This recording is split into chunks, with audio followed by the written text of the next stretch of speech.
Guys, I am way behind on the news cycle. You all are going to have to tell me what happened tonight.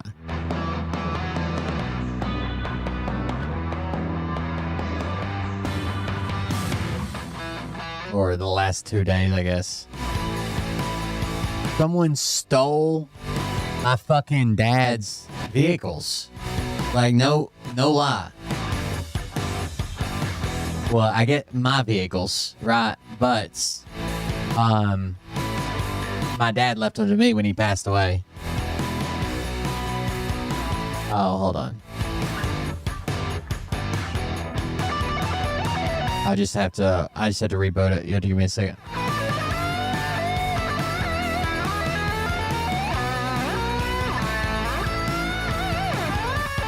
Mic check.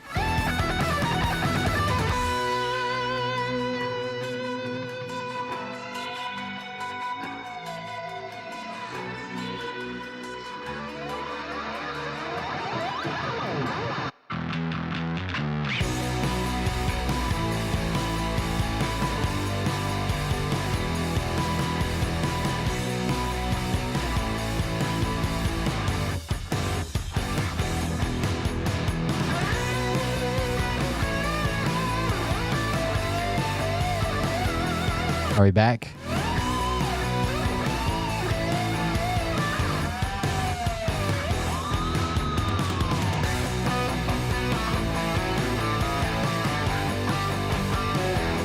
I think that probably should have fixed it.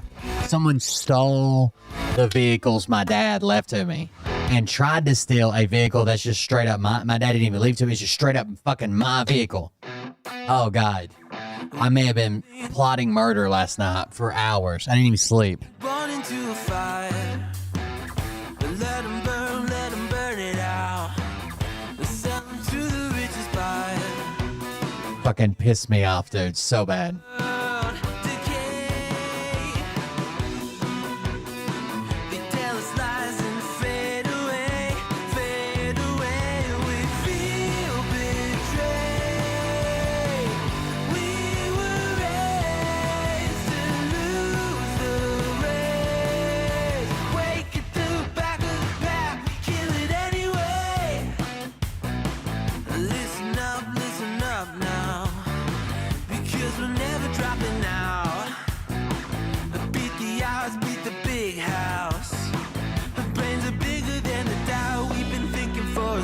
Never let the truth fade away.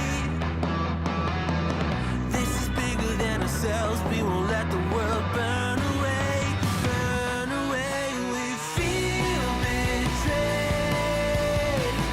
We were raised to lose the race.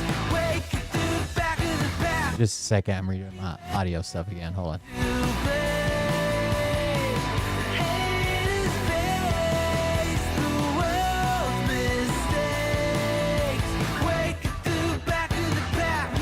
Okay, are we back? What does it sound like now?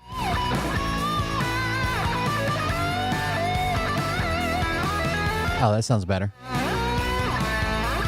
I'll tell the whole story here in a second without trying to fucking incriminate anybody or start any shit. It'll take a minute, though.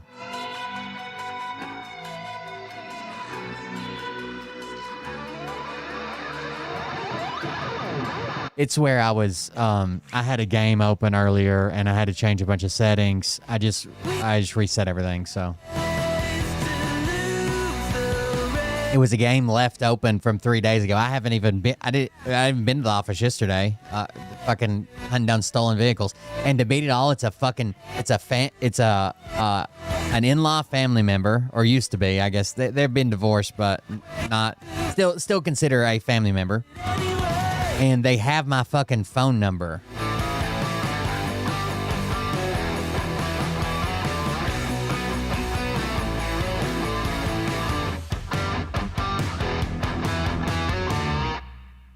I'm still so pissed. I'm still pissed about it.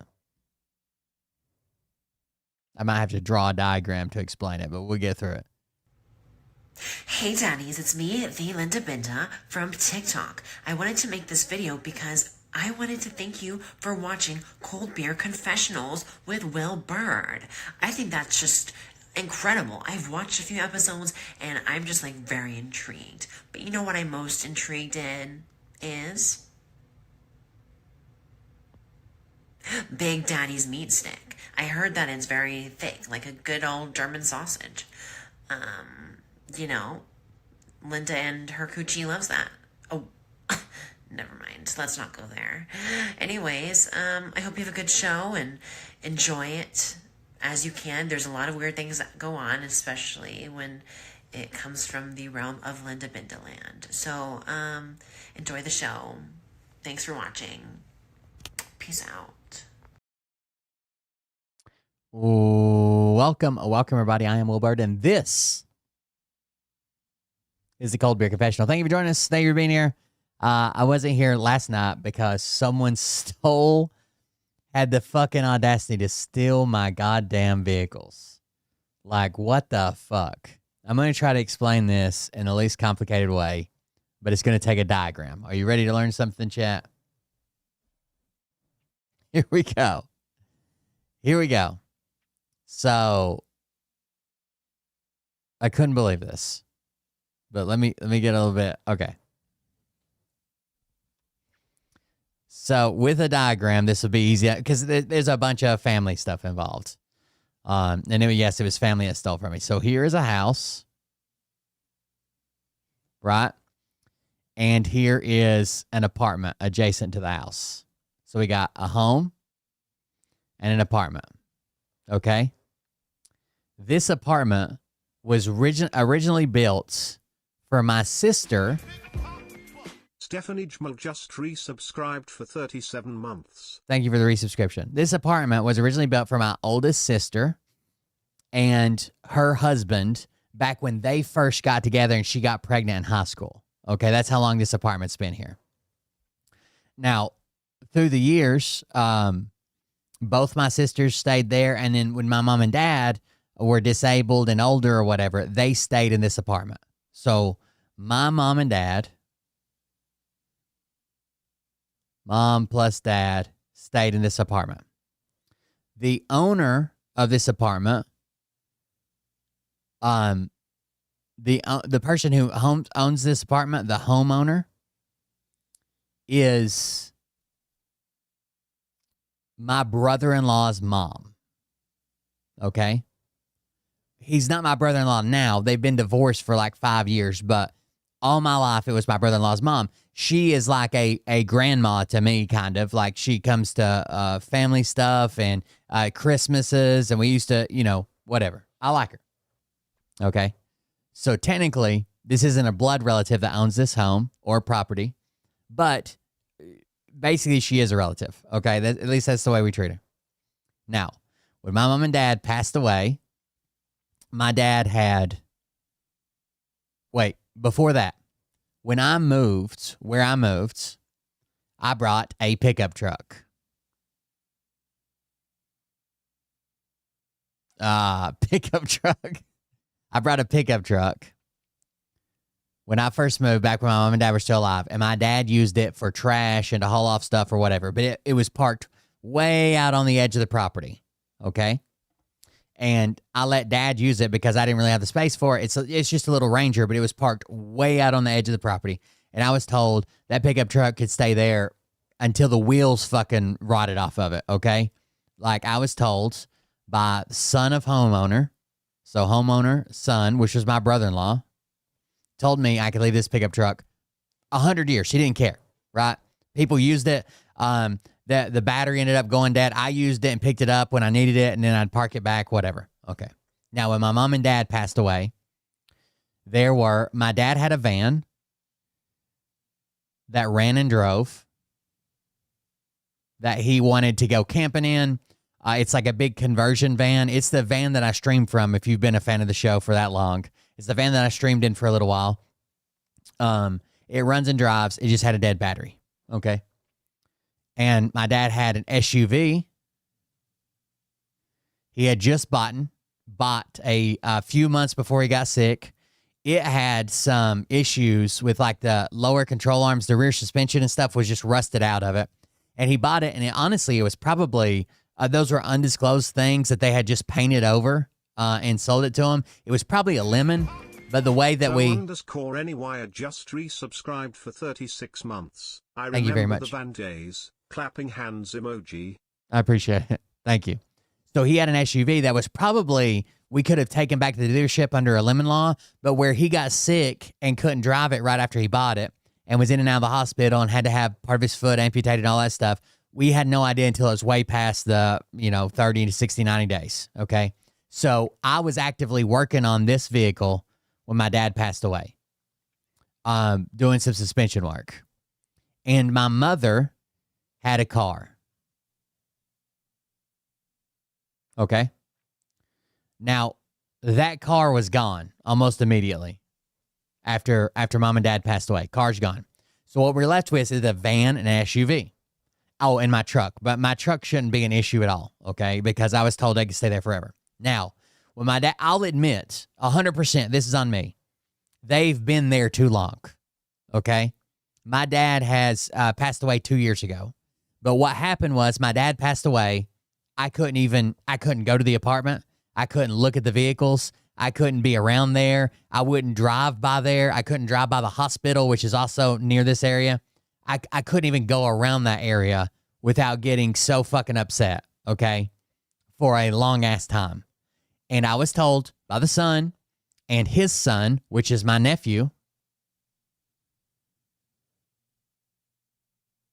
these two, take as much time as you need, no big deal, okay?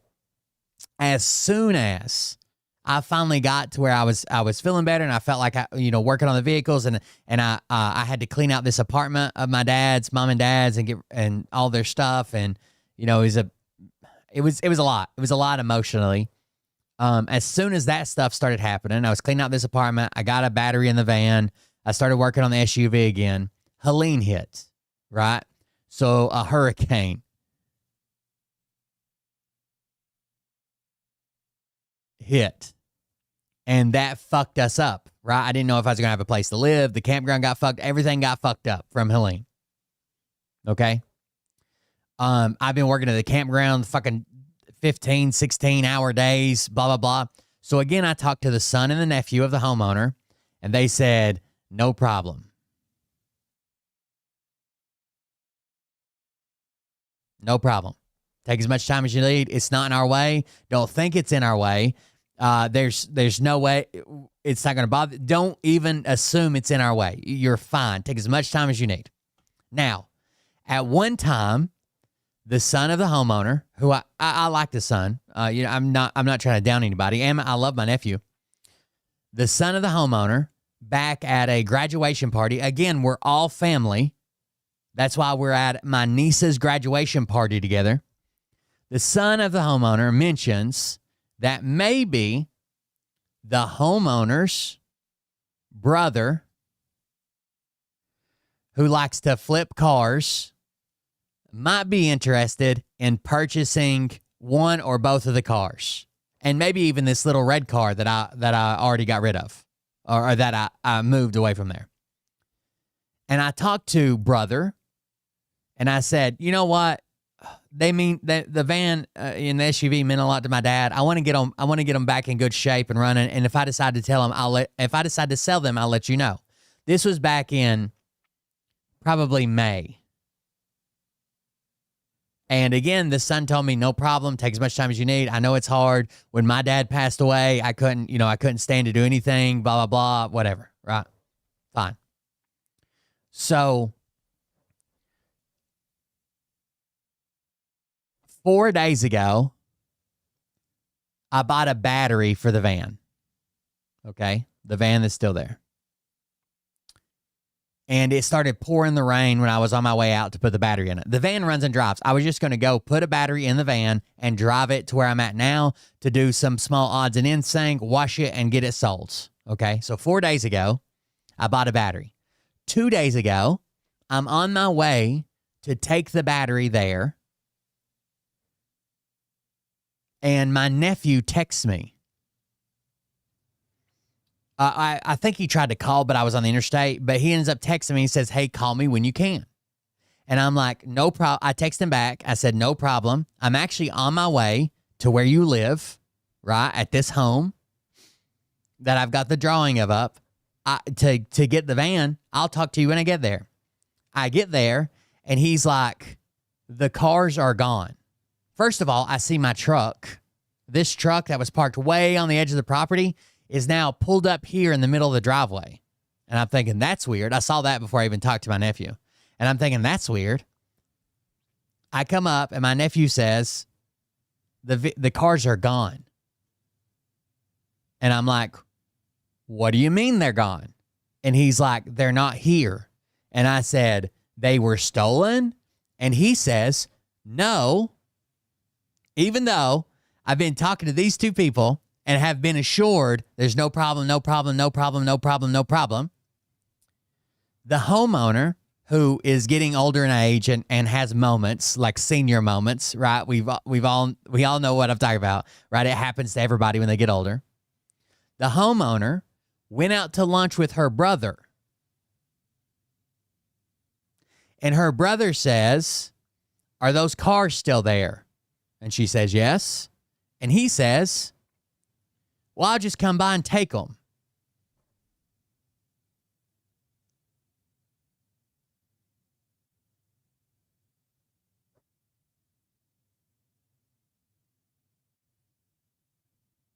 And not only does he come earlier that day, same day I was going to get the battery, he takes this one, he takes this one, and something that had nothing to fucking do with this whole ordeal, he tried to take my truck. That's why I was pulled up front. He said, oh, I'm sending somebody tomorrow to pick it up. They both have my phone number. I've talked to them on the phone, both of them. I've texted them on the phone. No notice was given. No, hey, you got to pick it up by Friday. Hey, we're going to take it in 24 hours. Nothing. They just stole my fucking vehicles from me.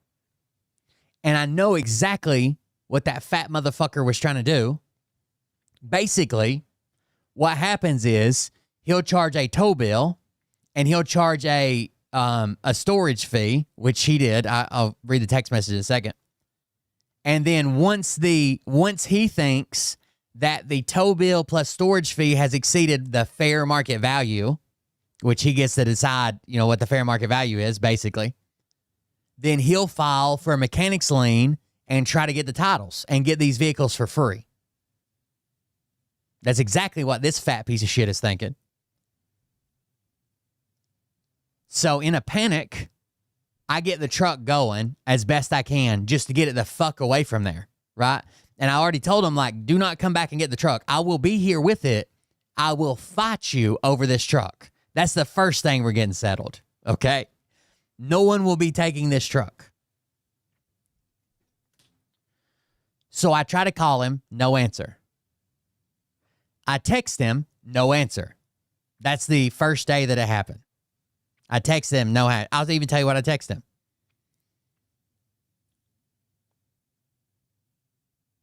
I said, was anyone going to tell me you took two vehicles that belonged to me, you stole them? What is the plan? Question mark. No answer. He reads it almost immediately. No answer.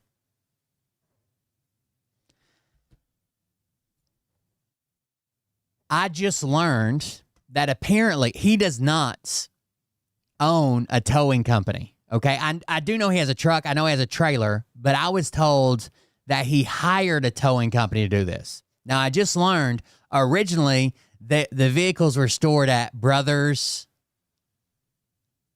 house. Bad move. I'll show up and burn it down.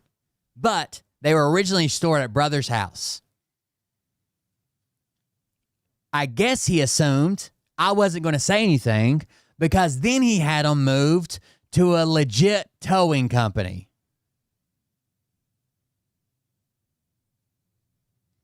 So apparently while they were still at Brother's house, he wasn't going to respond to me. So the next fucking day I text them and I said, where, in 4 words, I said, where are my vehicles? You're not going to answer the phone? You're not going to text me back? Where are my vehicles? He said, oh, this is what he sends back, word for word. 200 each times 2, $400.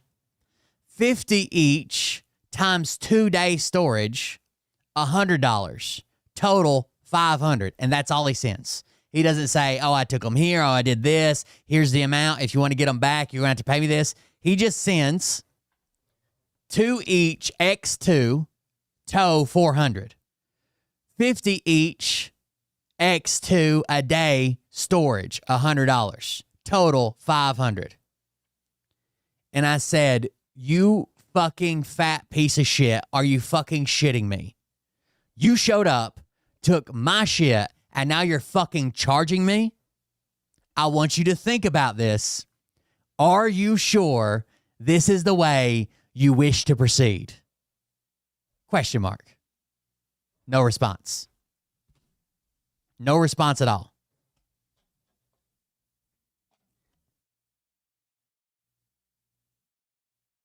He can't even pretend like he didn't know and he was trying to be helpful because, again, he has my number. He knows I owns the vehicle. He tried to buy them off of me at once. He knows they're mine, right? He called me with the intent of trying to buy them. If he was trying to be helpful, why didn't he call me and say, hey, I got a tow truck that'll tow that to your house for $200, right? And we can get it out of the homeowner's way or whatever. Or why didn't someone say, hey, you got to the end of the week, or hey, you got to the end of the month, or hey, you got 48 hours? In the process of looking this up, what they did was fucking illegal, okay? In the state of Tennessee, even if I didn't have this agreement with the son and the nephew, who are basically in charge of this household, even if I didn't have the agreement, in the state of Tennessee, once a landlord or a landowner or whatever decides that a vehicle is abandoned on their property, they have 2 different options. Well, I think they have one option. They're supposed to call the police. Now, the police's job is to make sure the vehicle's abandoned. It has to be older than 4 years old. It has to look like it hasn't moved in so long. You know, it could be sitting on flat tires, or maybe there's no engine or tires missing or something like that, right? The police have to decide that it is an abandoned vehicle and it's older than 4 years old. Then they run the registration and tags, and they contact the owner and give them a 48-hour notice. This is why I think he moved it from his house to the towing company. But they give a 48-hour notice. 48 hours. And a legit licensed towing company is then contacted by the police department or the homeowner, as long as they hold a license for doing towing and recovery and are authorized for this work through the police force or through the local law enforcement. Then they can call them. And there's a bunch of rules around this. Like, let's say you can't make contact with the owner, but you leave a message or something. There's all these rules about how much storage you can charge, how much you can charge for tow, how long you're allowed to keep it. Like, one of the rules is, even if you have no contact for the first 90 days, you can only charge a maximum of 6 days of storage fees. Because you didn't make contact. They might be out of town and not know. They might be on a fucking cruise. You've towed their fucking vehicle. They have no idea. And when they come back, you're going to have fucking 2 months worth of storage fees? No, that's not how it works. So, I'm obviously livid. He stole my shit by honestly I'm pretty sure talking the homeowner into it while they were out on their lunch. His own sister stole my shit, then wants me to pay him to get it back, and then thinking I won't pay or I don't have the money, he'll get these vehicles for free. So I sent a text message to my family. I'll probably have to edit it, but I'll try to tell you guys what it is. All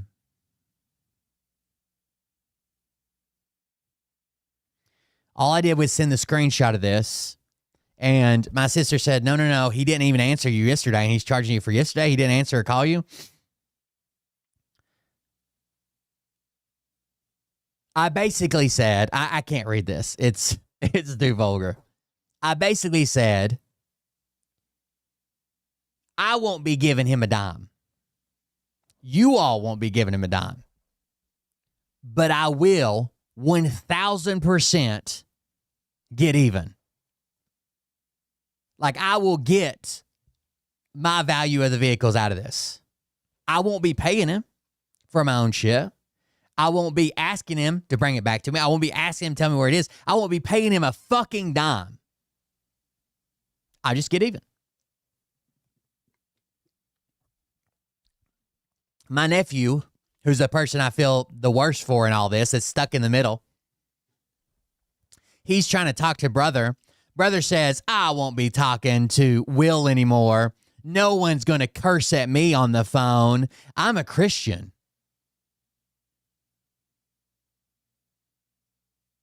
You're a Christian who just ran up and stole 2 vehicles from a disabled veteran. What the fuck? What fucking Christian? Suck my dick, Bubba. That's his fucking name. Piece of shit. Anyways, says he won't be talking to me anymore. I talked to the nephew. The nephew's like, I'm sorry. You know, he's really apologetic. He had no idea. He gets in an argument with his grandma, which isn't good. You know, the homeowner. He gets an argument over that. He gets an argument with his, who would that be? His great uncle over it. I really feel bad that my nephew was stuck in the middle. Like he didn't try to do anything. Me and my nephew were talking about this and how when we need to get him out of there, how I was going to work on it, the days I was going to be there. Like we had a whole planned out. The only setback we had recently was when Oliver broke his foot. I just had to be around a lot more to help him up and down and move around in his wheelchair and shit like that. But I was working on this. I feel bad for him. He tried to communicate. I don't know. I basically ended up telling my brother-in-law, which would be the son of the homeowner. I didn't tell him. I knew he was at work. I didn't want to bother him. My sister reached out and is like, do you know what's going on? And he's like, I have no idea. And gives the whole spiel to her or to him. And he calls and verifies it with his son, which would be my nephew. And I don't know what happened. I don't know what happened in those conversations. I don't know what screenshots they shared with him. I hope all of them. That fat fucking piece of shit. I hope they shared every fucking screenshot with him. But the vehicles are back. In fact, not only are the vehicles back, there had to be, apparently for him to bring the vehicles back, there had to be a guarantee that no one told me where he was bringing them back to because he didn't want me to be there. He was fucking scared that I'd be here. In fact, when I went and looked at the security camera, when he had the vehicles dropped off, he sent his fucking wife to make sure I wasn't there before he even came out and got the tow trucks backed up and unloaded it. What a fucking fat fucking piece of shit goddamn pussy. And I will go. I don't care. I appreciate that someone got my vehicles back. I will go to my grave with this promise. If I ever fucking see you, I'm going to feed you your goddamn teeth. It seems like it's the only goddamn thing in your vicinity you haven't already tried to eat. I'm going to feed you your fucking teeth. That's a promise. I don't care if you call the cops. I don't care if you think that's an assault. I don't care how long I spend in jail for it. I'm going to feed you all of the goddamn teeth that are left in your head. That's a promise. So when we run into each other, don't act surprised. Don't fucking say, oh, hey, good to see you. I haven't seen you in a while. I don't have anything to say. I'm going to beat your fat fucking ass. And that's the end of that. The only saving grace you have is I'm probably going to get an assault charge versus the murder charge. I stayed up all night planning exactly how I was going to take up my vengeance. I've got fucking notes and charts and maps. I was planning to take care of business. And Mariah's not even here to stop me. You picked the wrong motherfucker at the wrong motherfucking time. There's not even... the fucking controls are off. There are no training wheels. There are no guardrails. Mariah's not even in the same goddamn state right now. I would have been fucking arrested and in prison before she even got home. Fucking stupid motherfucker. God damn. Thieving motherfuckers. And that whole family is like, not the homeowner, not her son, not the nephews, but him and his brothers are all like that. Stab you in the back for $5 goddamn, give you the shirt off their back and then charge you for it. Like, they are horrible, horrible, horrible, horrible fucking people.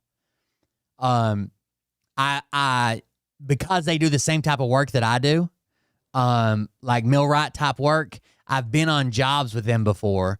They are horrible. He's a lazy, fat fuck piece of shit. Breaks a sweat leaving the break room. Carries around a bucket to sit his fat ass on. But they will fuck over people in a heartbeat. In a fucking heartbeat. To get ahead, to make $5 more, to get on a goddamn pat on the back from the boss man or whatever. They are a horrible fuck. I can't say much about personally knowing them. All I know is about working with them. And they were the biggest fucking pieces of shit. At least equal to the biggest pieces of shit that I've ever worked with in my life. There's that fat son of a bitch. Fuck you. Anyways, that's how my vehicles got stolen. And surprise. Oh, and I wasn't even thinking about this because I was so upset about the vehicles and my dad's legacy and how much he loved that van. The SUV, not so much. He really didn't have attachment to it. He wanted it. He bought it for himself. He wanted to get it running, but you know, he never really drove it that much because he got so sick at the end. But the van, I forgot, I probably have $1,000+ worth of tools in the motherfucker where I was actively working on it. So all the tools that were around it, near it, close to it, some of it underneath it, he fucking piled all them in the car and took them with him. Not to mention coming back the next day to take my fucking truck, which had nothing to do with any of this. He could say one thing like, oh, I thought you abandoned them and like these are in the way. You drug my fucking truck out of a goddamn field a quarter of a mile away from the goddamn house. You thieving fucking piece of shit. Fuck you. And that's all I'll say about that. I always do. As long as I know you've got fucking heart trouble, I can see it in your fucking eyes. God damn. If your weak ass, bitch ass fucking heart doesn't give out first, I will get even. So maybe we're both praying for the same thing, that your fucking overburdened heart keeps fucking beating long enough. I don't know. Fucking pieces of shit. So anyways, the last 2 days I had to get the Ranger going, and I got it off that property. And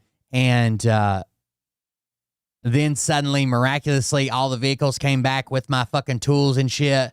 And and they put them in a semi-inconvenient place, so I had to get them moving and going and to other places, and the vehicles are back. It was straight up theft. It was straight up theft with no notification. I spent a long time last night looking up laws. I was too mad to do a show last night. Like, I was fucking shaking. I told the mods, like, there's no way. Like, what'll happen is someone will say something fucking stupid in chat, and I'll flip the fuck out on them. Like, there's no way I could do it. But it's straight up theft. Like, without using even towing companies, sometimes when the homeowner, has said, oh, the vehicle's sat here for a year, they're not coming back to get it or whatever, or an apartment or whatever. Even towing companies, a lot of times, when the apartment manager, homeowner, landowner, whatever, they'll still have the cops come out and verify it, because the way Tennessee's law is written. They'll still have the cops come out and say, hey, we got this report of abandoned car. Can we take it? Blah, blah, blah, whatever. It's crazy that this was some type of backdoor fucking family deal. Like, insane. In fucking insane to me. And then trying to charge me $500 goddamn dollars. Oh, well, and plus, it's another $100 a day. Every day you can't go get it. Get it where? I didn't even know where it was at. You refused to tell me the location and charging me $100 a day for storage?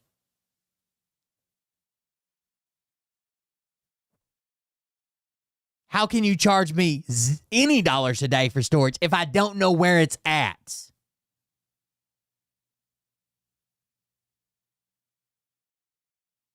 Does that make sense? It's one thing to say, hey, we're at West Market Towing, and you got to pick it up. We picked it up because the meter maid, had it towed in a fire lane, and it's $50. It's another thing to say $50 a day, but you got to find it, bud. Like, what? I'm not talking to him. Nobody's going to curse at me. You'll be wishing that all I fucking did was curse at you, you fat, sloppy motherfucker. If you die before I get my vengeance, I will be there to piss on your fucking grave. Disgusting, dirty motherfuckers, dude. I would never fuck over somebody like that. Never. Like, ever. There's no goddamn way. Especially when you have them. What would it have hurt to say, hey, I just talked to my sister, and she said, those cars, I can have them towed. I might even still buy them off of you, but, she said you got to the end of the week. You know what I mean? Like, what the fuck? With no notice. And didn't even tell my my nephew and I, his dad works out of town, right? Which would be the son of the homeowner. So my nephew, which is her grandson, my nephew and I have been talking about this back and forth. Not like, we just stay in touch. Not like anything hostile. And because the homeowner, again, is getting up there in years and has moments, right? We've all seen her have moments. It's the same person that Mariah did CPR on for 30 goddamn minutes to save her life because of an accident until the ambulance got there one time. Like, that's the homeowner. And me and my nephew have been back and forth. Why wouldn't they tell my nephew?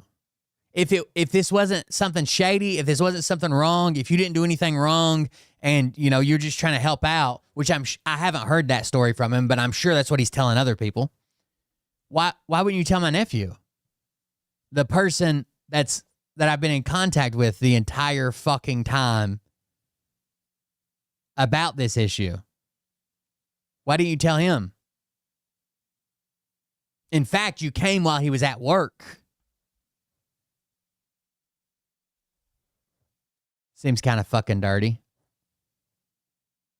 God damn it. I'm so fucking... Anyways, that's my story for the last 2 days and where I've been. I got to put a fuel pump on the Ranger. The van needs a battery and maybe some... it needs... I think the brakes are trying to freeze up where it's been sitting for a while. And then the Armada, which is the SUV, the Armada needs some rear suspension work, which I've already got all the new parts are in it, and I just got to throw it together. But that's some stuff that I'll be working on over the next few weeks. And then probably I would love to be able to keep the van. I just don't have a use for it. Like, I know my dad really liked it and was proud of it. I just don't have a use for it, a use case or a storage room. So I'll probably end up selling. I'll probably end up keeping the Ranger because it's a pickup truck, and then selling the van and the SUV. Probably. What have you guys been doing? What's on the news? So I haven't consumed any fucking podcast, any news, anything. So I don't know how good this show's about to be. Probably not great, but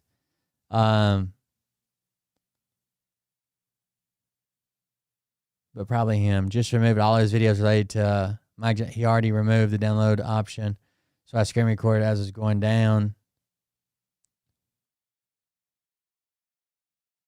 I heard that Dr. J. I heard that he had went and talked to a lawyer. He didn't know the video would blow up the way it did, but he had talked to a lawyer and was doing some other things, and that I don't know what happened to that. So there's a guy that claims that he's got all the details to Mike Johnson's Grindr account, and he was going to release them if something didn't happen. Still no Epstein files. Cartels are pissed. Sure. I don't know why cartels would be pissed. He was going to release all the IP address and all the information to basically prove that it was Mike Johnson's Grindr accounts. Trump says the U.S. is in armed conflict with drug cartels after ordering strikes in the Caribbean. Holy fuck. The administration of U.S. President Donald Trump has determined that the U.S. is engaged in a non-international armed conflict with Latin American drug cartels, according to a notification to the U.S. Congress, offering further legal justification for recent strikes on the alleged drug runners from Venezuela. This is insane, dude. Who the fuck puts 11 goddamn people on a drug boat? And by the way, he let it slip at, I think it was the UN meeting where his, where the escalator quit and all that shit. Anyways, he let it slip that there was actually been 4 strikes. He said 4 strikes, even though we only knew about 2 at the time. The notice sent by Pentagon to the Congress this week says the U.S. has now reached a critical point where we must use force in self-defense and defense of others against the ongoing attacks by the groups, which Trump has also designated as terrorist organizations. The New York Times first reported the move earlier Thursday. The Pentagon referred a request for comment to the White House, where spokesperson Anna Kelly said the president acted in line with the law of armed conflict to protect our country from those trying to bring deadly poison to our shores, and he's delivering on his promise to make. Why don't we just arrest them? Like, I don't remember when we used to arrest drug dealers. Like, we've all seen the famous videos where they like shoot out their engines and then they like board the ship. They confiscate the drugs. Like, now we just blow them up? He's delivering on his promise to take on the cartels and eliminate these national security threats from murdering more Americans. The notification expands on the Trump administration's legal justification for deadly strikes that have drawn criticism from lawmakers on both sides of the aisle, as well as legal experts. Critics have accused the White House of carrying out extrajudicial killings and failing to prove definitively that those killed in the strikes posed an imminent threat to the U.S. citizens. That's true. So I want to show you something.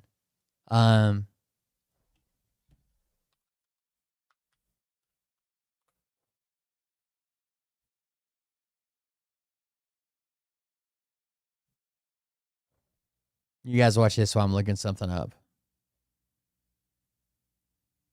Still sitting on Donald Trump's podium during his speech at the United Nations, the White House immediately began spreading the lie that this is the cap off a bottle of Tylenol.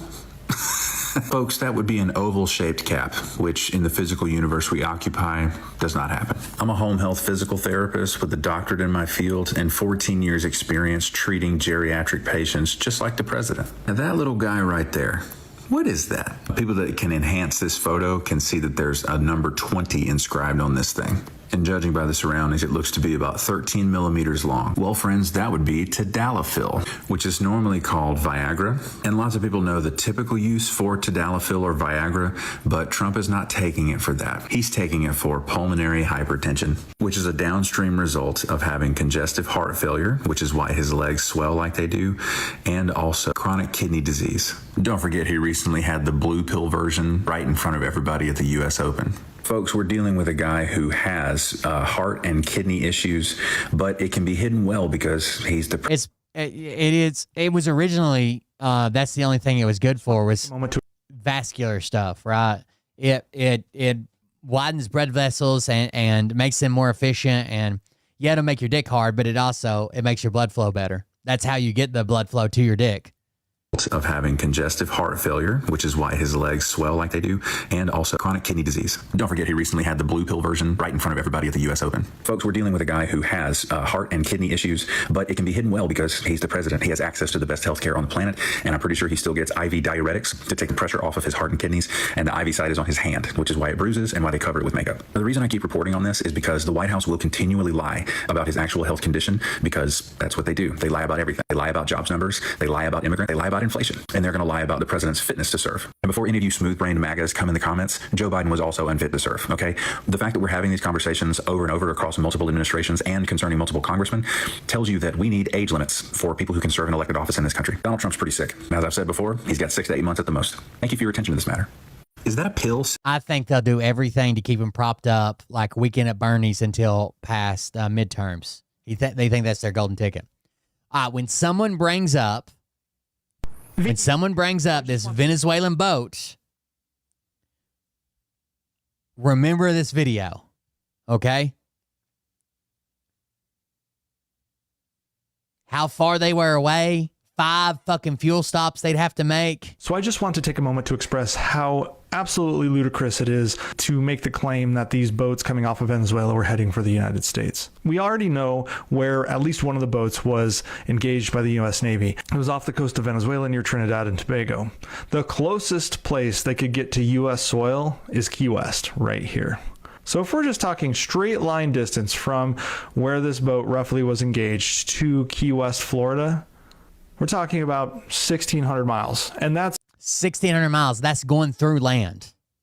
Straight line. Not going around Cuba, not going around Haiti, which is right here. Just straight line distance, 1,634 miles roughly. So let's just account for having to go around Cuba and Haiti. That's about 1,750 miles. So round trip, this 20 to 50 foot speedboat is going 3,500 miles.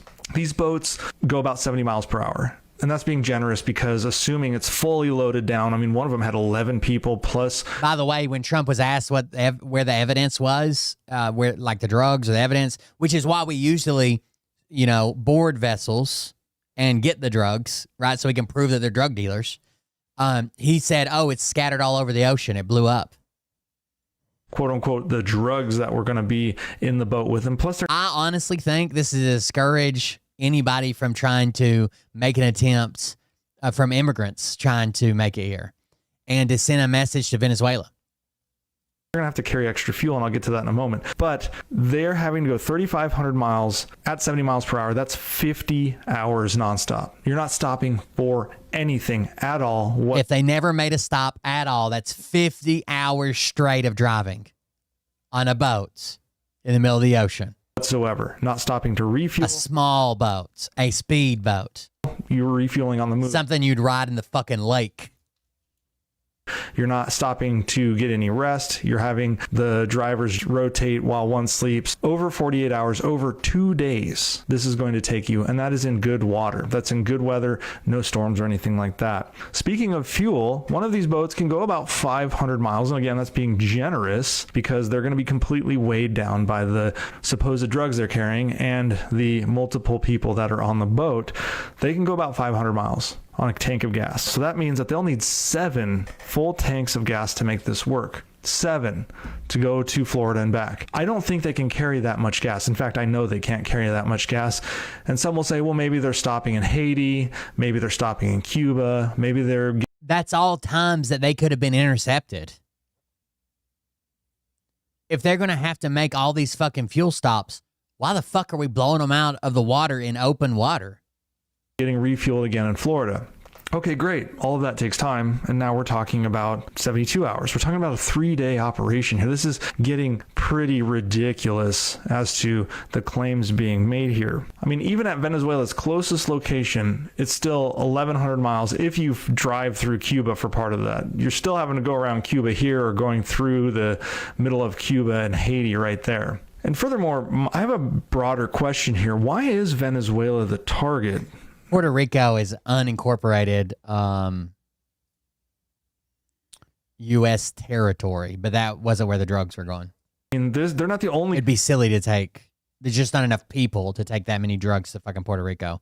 And I don't think that Trump considers it part of the United States. He would have said Puerto Rico. Country with cartels that have speedboats moving across the Gulf of Mexico. He said they were headed here. Or heading up the Gulf of California. So why is Venezuela the only target? I mean, outside of Venezuela, I know for a fact... all of these countries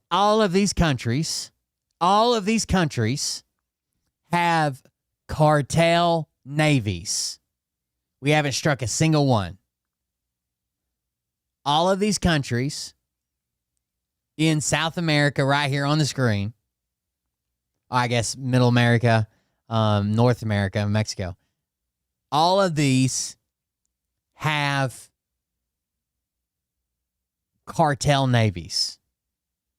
We're only doing it to Venezuela? That Colombia has speedboat cartels, Ecuador has speedboat cartels, Guatemala has speedboat cartels, the Dominican Republic has speedboat cartels, even smaller countries in the Caribbean, Bahamas, etc. have them, and oh yeah, Mexico does as well. So why is Venezuela the only target right now of the U.S. military? What specific political aim here are we trying to influence by only targeting Venezuela? Because it's now becoming apparent that this is not about drugs. This is about something else. Because if it was about drugs, we would have military posted up across the entire Caribbean Sea, Gulf of Mexico, along the Pacific coast of Mexico as well, including Guatemala, Ecuador, Colombia. And we just aren't doing that. And that's just the ones that I know. I'm pretty sure Honduras, Nicaragua, other countries have boats that are running drugs into the United States. But why is it Venezuela is the only one being targeted?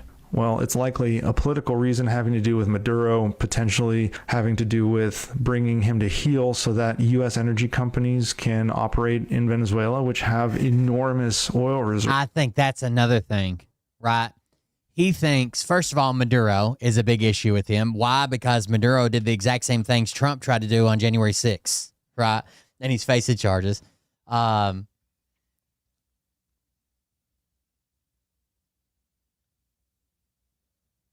think that he thinks he can get a deal and get U.S. oil there. They have oil. That's just my theory, because if it is about drugs, then we should be blowing up Mexican boats, Guatemalan boats, Colombian boats, Ecuadorian boats. I mean, across this entire region, the Venezuelans aren't the only ones. So I just want to take a moment to express how absolutely ludicrous it is to make the claim that these boats coming off of Venezuela were heading for the United States. We already know where at least one of the boats was engaged by the U.S. Navy. It was off the coast of Venezuela near Trinidad and Tobago. The closest... That's a long fucking way. That's a long fucking way to be doing that. By the way, this does kind of look like a bottle cap to me.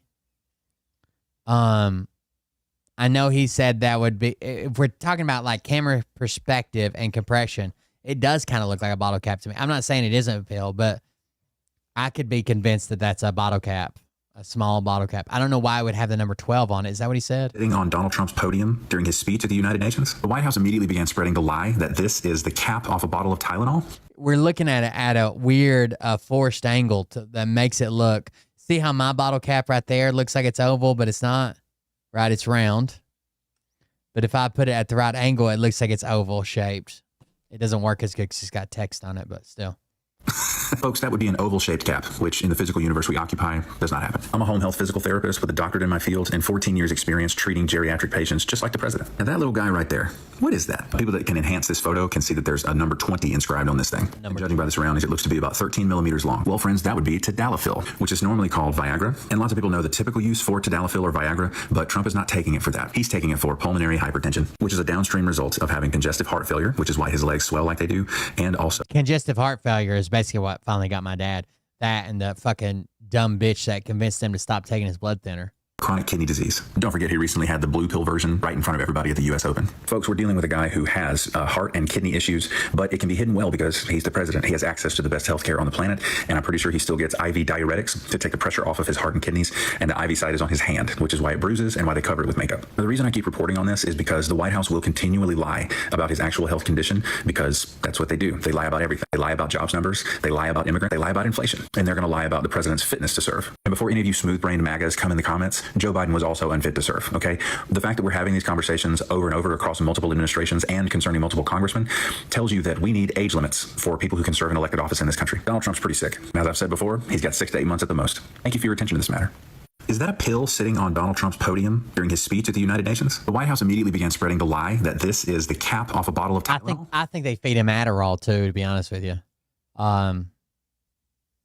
Yeah, I think him. I think all the people at that level. I know a bunch of big YouTubers that are all about fucking Adderall.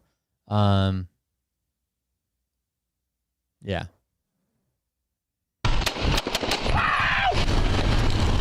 Oh, this was. Have you guys ever seen this story? They had run-ins before. They were allowed to pick up pallets. This is a horrible fucking. It was like a mall cop. This such a bad story. It's older, but it's bad. You hit me once. You move this vehicle again, I will fire. Fuck off my property. You know you've been trespassed. You know you're not supposed to be here. So basically, this guy works for the complex. Okay, he works for like the entire complex that has like a Lowe's, a Home Depot, a furniture store, blah blah blah. The security guard does. This guy has permission from just Lowe's to get their pallets. The security guard works for the complex. They had a couple run-ins, a couple threats or whatever. This guy just fucking kills him here. I mean, it's horrible. The guy's just, him and his wife scrap and pick up pallets and sell them and shit like that. Like, it's so bad. And he tells him, get the fuck out of here. You're not allowed on this property. Then when he tries to pull out, says he tries to hit him and shoots him. You're refusing to leave my property? Oh, you fucking asshole! Oh, fucker! Fucking asshole! I told you to leave property! Get the fuck out of here! I told you to leave property! You've been trespassed and warned multiple times! He's standing in front of their truck. How the fuck are they supposed to leave? Get the fuck out of the vehicle now! You already tried to hit me once! You move this vehicle again, I will fire! I told you to stop it! You know, angle. And then the stuff he says afterwards, pretty fucking incriminating. Vehicle at me! Call the authorities now! Oh, God! I told you not to move the vehicle! I told you! You call 911 right now! Sounds like he's having a meltdown. Why are you screaming at a guy you already shot? Oh my God! You fucking ass! Oh my God! You already tried to hit me with the vehicle once, and that is assault. You also used pepper spray.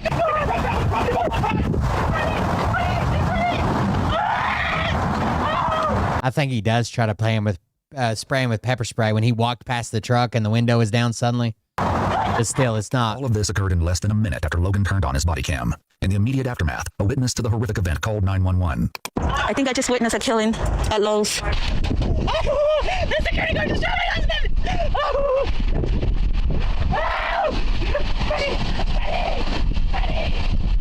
Doesn't render any fucking aid at all. Oh my God, you killed him, you I told you, he tried to hit me! Why'd you shoot him? Because he tried to hit me with a vehicle! That is assault with a deadly weapon! You called 911! You killed my husband! Yes! He's dead! I don't know if they have more of this story. It doesn't look like it, but it's a pretty long video. The stuff he says when the cops arrive, it's all bad. This guy's a piece of shit. You can look it up if you want to. It's Portland, a security guard. So you can just search that on YouTube. The knife. Hey, look at this tough guy with the knife. I call this Trump courage. Trump is literally about to get someone hurt out here. Apparently my license plate offends people. Look at him. He's so tough. Oh, what happened? What happened? I thought you wanted to fight. All right. Does he have an anti-Trump license plate? Let's fight. One-on-one. One-on-one. It's okay. One-on-one. One-on-one. I'm telling you, better hey, one-on-one. Look at this guy. Look at this guy. Hey, bro. Look at this guy pulling out a knife on me. Look at him. Look at him. Hey, I'm not. Hey, I'm standing right here. Why are you so scared? Why are you so scared? You're walking away for now, bitch. Why are you so scared? Why are you walking away now? Oh, now you're a tough guy. Why is it every time? Bro, I will crack your fucking teeth. You don't even know how to fight. Look how you, bro. This guy's a fucking joke. Look at him. Look at him. Hey, this is what we call Trump courage. Molesting and grooming adolescents, right there. That's it, right there. Look at him. Molesting and grooming adolescents. Molesting and grooming adolescents. MAGA. Hey, look at this guy. What a joke. A fucking clown. Look at him. A clown. Look at this guy. The knife. I wonder what his tags. I know. I want to know what his tag says.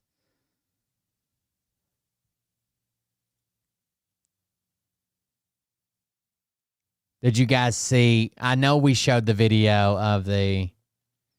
This must just be a channel puts them all together. Did you guys see? I showed you the video of the ICE agent throwing that woman, and then he got set out for investigation. Now he's back on full duty.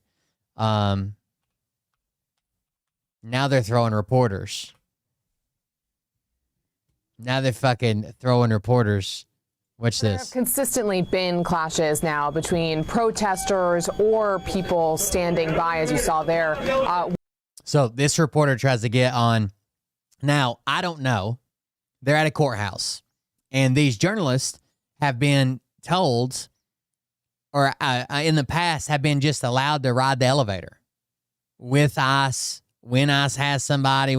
Like, I don't know. It looks like 3 civilians get on with this ICE agent. They don't seem to be in cuffs. Then he gets on. This reporter tries to get on. They shove him out. But this isn't the worst one. With the journalists in that immigration court who are... For no reason at all, they shove this woman. Like, that guy's still on the elevator. They're getting him off. With the journalists in that immigration court who are, again... For no reason at all, they shove this woman into this man. Coming up against ICE agents who are similarly carrying out their duties of arresting immigrants. And this has been the tone and the tenor from the Trump administration, not only in Chicago, but also in... Like, what the fuck was the woman doing? She's behind even more agents. She wasn't even close to the elevator. Los Angeles and also in Portland, where they have similarly forcefully responded after protests outside of an ICE facility. And some... On Tuesday morning of this week, a photojournalist was slammed to the ground by ICE agents in a Manhattan courthouse to the point where the photojournalist, seemingly unconscious based on video taken of the incident, was carried out of the courthouse in a neck brace on a stretcher. All because ICE didn't want a different photojournalist to walk onto an elevator with them as they were detaining 2 women and hauling them away in handcuffs who had shown up for the courthouse for their court appearance. They were following the law, right? They weren't these hardened criminals that the Trump administration swears up and down they're getting out of here, just the bad ones. These were people doing everything right. And ICE showed up at the courthouse, as they've been known to do this year, because they know that's where they can get these law-abiding people. Here's the video. This is absolutely disgusting. This, of course, is the aftermath, because at the time, nobody realized, hey, this person's about to get body slammed. Let's pull out the phones and record here. So take a look at this video.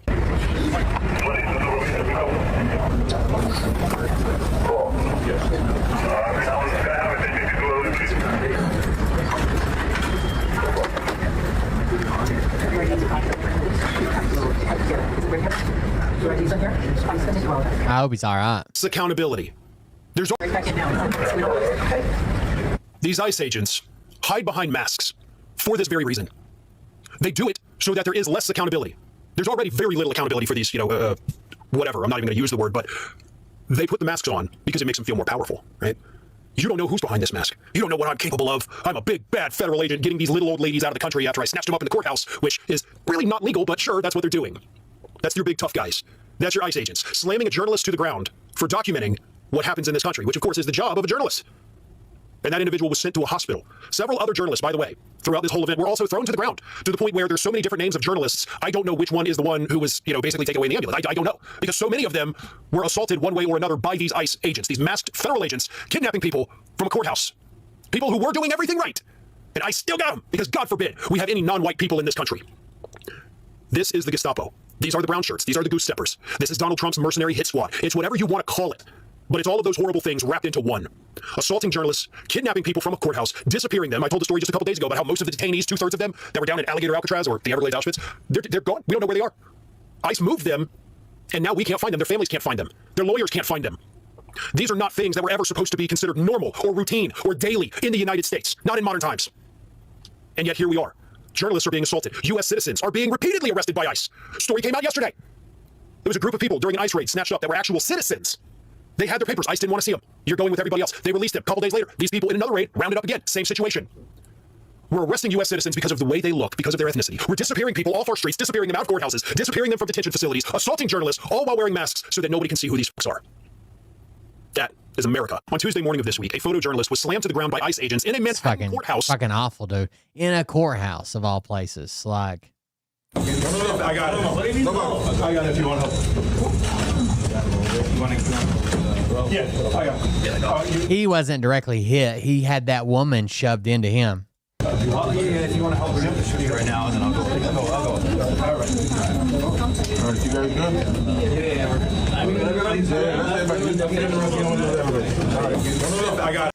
Listen to the comments. Must have been in the way. The find out portion isn't complete until they are treated for their injuries, then taken to jail and charged with everything possible. Take them to jail after you treat them. They need to get out of the way then. Zero sympathy. Don't get in their way and this won't happen. They are doing their job. You know how people like to think like, how did Germany happen, right? How did Nazi Germany happen? How did so many fucking people get behind like, yeah, this is our guy, even though they were seeing atrocities committed to their fellow man, to their neighbors, to their friends, to their family? Get out of the way. Don't get in their way and this won't happen. They are doing their job. Step aside. I got it if you want help. On Tuesday morning of... Because it becomes worship. Journalist hospitalized after attempting to photograph ICE agents in public elevator. Let me know in the comments. Are you on the side with the journalist or the ICE agents?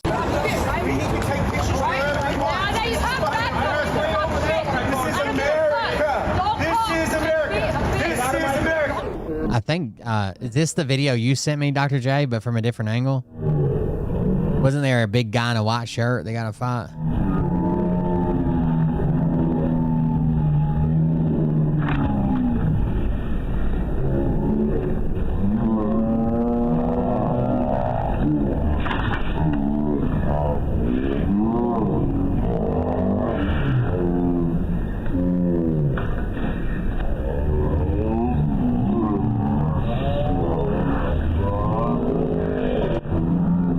Same white shirt. That's what I thought. It said freedom or some shit. One of those Charlie Kirk fucking money grabs. ICE officer assaulted a photojournalist today in New York City, 26 Federal Plaza.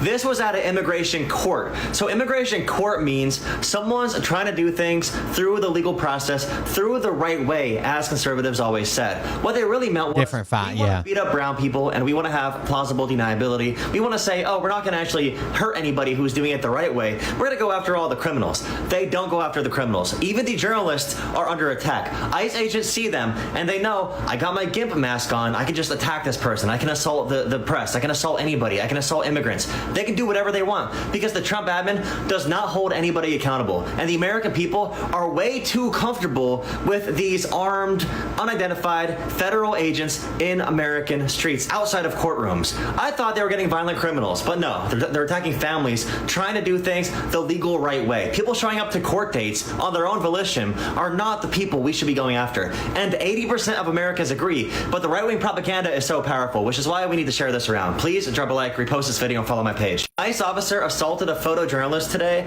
in New York City, 26 Federal Plaza. This was at an immigration court. So I wanted to see if somebody had the full. Extremely urgent. Let's do this. Chicago.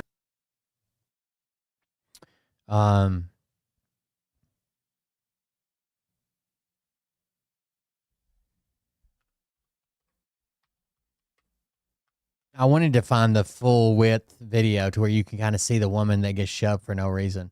I know it was kind of weird because it was on TikTok, so they had here it is. The federal government is defending the actions of ICE officers who got into another altercation outside of immigration court in Lower Manhattan. Journalists were pushed and one ended up in the hospital. Allie Bauman spoke to one photographer about this confrontation. Video shows immigration officers follow. All right, so two women just go in. Pushed and one ended up in the hospital. Allie Bauman spoke to one photographer about this confrontation. Video. And these ICE agents don't look like they've got like a. It doesn't look like they got a detainee or not. You know what I mean? They're not. I don't know what the fuck's going on here. Shows immigration So they go in with two women. Follow two women into an elevator Then this guy goes in. Tuesday at the federal court. Then this guy just comes in like he's not doing anything. He's just coming into the elevator. In Lower Manhattan, followed by two photojournalists. And then This guy decides he's going to drag him out. No. You can't ride with us on the elevator. But what about these? Why? Now, this woman's just standing here. You see her jawline and shit? She's just standing here recording. She's not on the elevator. She's not trying to get on the elevator. And this guy grabs her and throws her. Literally that quick. This guy comes from off screen. She's standing here recording. Look, she's not hitting. She's not screaming. She's not shoving. You can see her camera right here behind my big fat head. See the edge of her camera? Now watch. She goes up. She takes a picture. She changes the zoom. Somebody's pulling on her from behind. This guy comes out of nowhere and throws her into another man. That causes this issue. That's the man on the ground right there is the one that had to be taken out by the ambulance. Cameras go flying. She goes flying. Pretty fucking crazy, right? Like at least the guy that like if they'd have been rougher with the guy that's on the elevator, they were trying to remove him and he was resisting, which I don't think they should have been allowed to move him to begin with, right? He was just getting on the fucking public elevator. If they want private elevators, take fucking take the law enforcement elevators. But they don't want to because they want to run into the people they're trying to arrest, but whatever. I can understand if they'd have been a little bit more aggressive with him because like they're trying to pull him off and he's trying to resist. Literally all she was doing was taking pictures. Ending the actions of ICE officers who got into another altercation outside of immigration court in Lower Manhattan. Journalists were pushed and one ended up in the hospital. Allie Bauman spoke to one photographer about this confrontation. Video shows immigration officers follow two women into an elevator Tuesday at the federal court in Lower Manhattan, followed by two photojournalists. And then agents in ski masks push two of the journalists, shoving photographers. And you can see the guy that was trying to resist and stay in the elevator isn't injured at all. Look, he's just standing there. Why did they throw the woman so hard? Like that's his camera right there. There he is. That's the guy's like, whoa, no, I'm staying on the elevator. Like they didn't roughhouse him at all. They just threw this woman for no reason.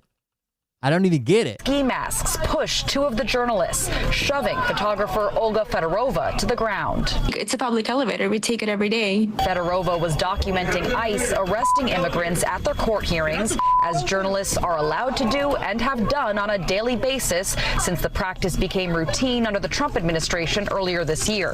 A spokesman for the Department of Homeland Security said in this case, officers repeatedly. This sounds like did you hear them say anything? That's the audio. They don't say anything before they get on the elevator. Officers repeatedly told the crowd of agitators and journalists to get back, move, and get out of the elevator. Before they started throwing people, no, they didn't. He told the crowd of agitators and journalists to get back. While they were throwing people, maybe. move and get out of the elevator. There was no warning. There was a shout, and it was immediately accompanied by shoving of my colleague. The journalist that Fedorova was pushed into was later taken from the building on a stretcher. This comes as the ICE officer who pushed a woman to the ground at this same building last week is now back on the job. DHS initially... They're saying that.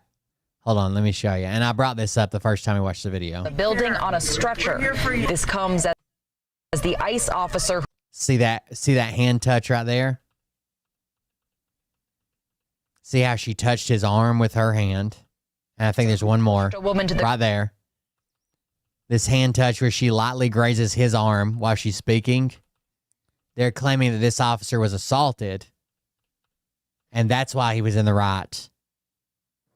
To fucking throw her down on the ground and run her in against the wall in front of her kids. Who pushed a woman to the ground at this same building last week is now... Oh, right there it was. She touches him. I forgot. It's under his glasses. She touches his chest. Kind of, she gets under his glasses where they kind of swing out. See that right there? That touch? That's the assaults that prompted this. Last week is now back on the job. DHS initially relieved the officer of his duties Friday, calling his conduct beneath the men and women of ICE, but CBS News learned Monday he was reinstated. Reinstated. They've decided that violent assault is not beneath the ICE officers. In Illinois, state police are investigating after an ICE agent shot a pepper ball into a car driven by a CBS reporter near an immigration facility in suburban Chicago. Also, Risey says she was driving a block away from the scene of recent protests Sunday morning, and there was barely anyone around when, as she told police, an ICE agent shot a pepper ball into her driver's side panel, sending caustic... By the way, I just want you guys to know that Atsuko tried to cancel the live stream while I was live tonight, okay? She's stepping up her game. I know she likes to cancel the shows. I even tell her sometimes, you can cancel this one. She gets all excited for days. But I was live. And she's like, hey, guys, I guess Will fell asleep. No show tonight. What? What? Chemicals through her open window. DHS claims no member of the media was attacked. I didn't love using the term gaslighting before the Trump administration. A Homeland Security spokesman told us this federal building here in New York has been the target of multiple threats, and the agency is particularly concerned about officer safety. The DHS spokesman continued. The ones with the guns and the masks are the ones that are scared of journalists for their safety. We are urging the media and politicians to stop fanning the flames of division. Yeah, I think we watched it. We watched it on the show. Fedorova says she believes the behavior of ICE officers at court has recently escalated. I think when there is no accountability, that's what happens. There's escalation. From Lower Manhattan, Allie Bauman, CBS News, New York.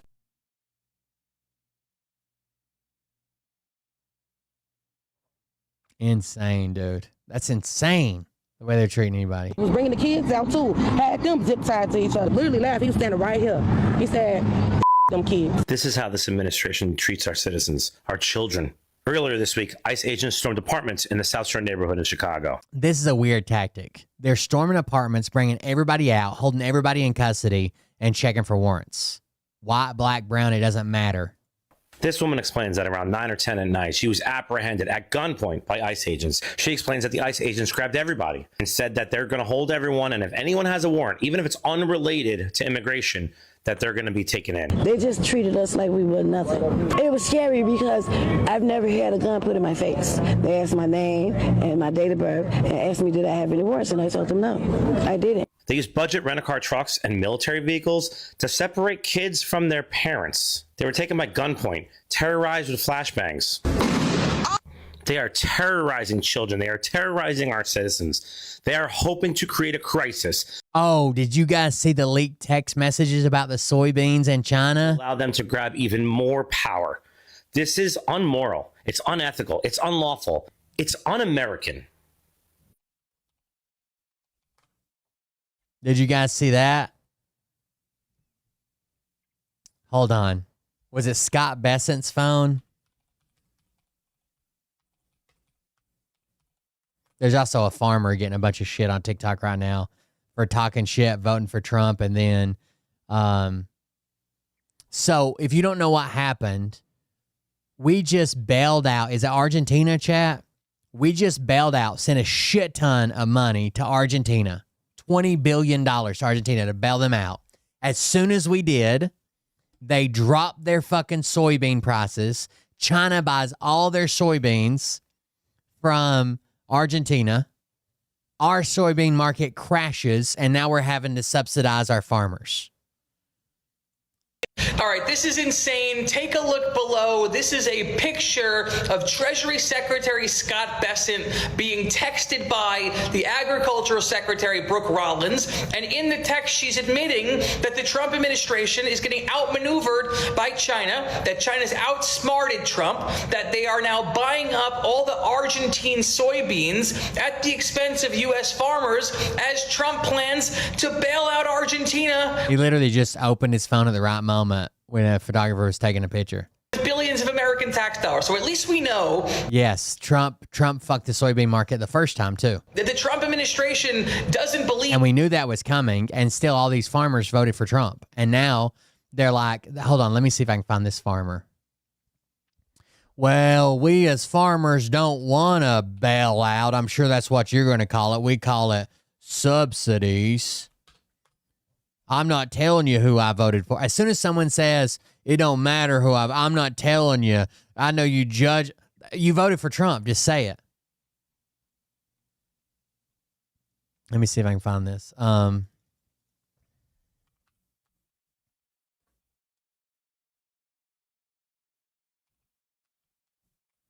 It's not socialism. Yes, it is. This guy. Chris Bouchard. It's been going for maybe over a week. Let's try here. Well, we finally got us a big rain. It showered all day off and on your soybean farmer. But last night, son, she come a gully washer.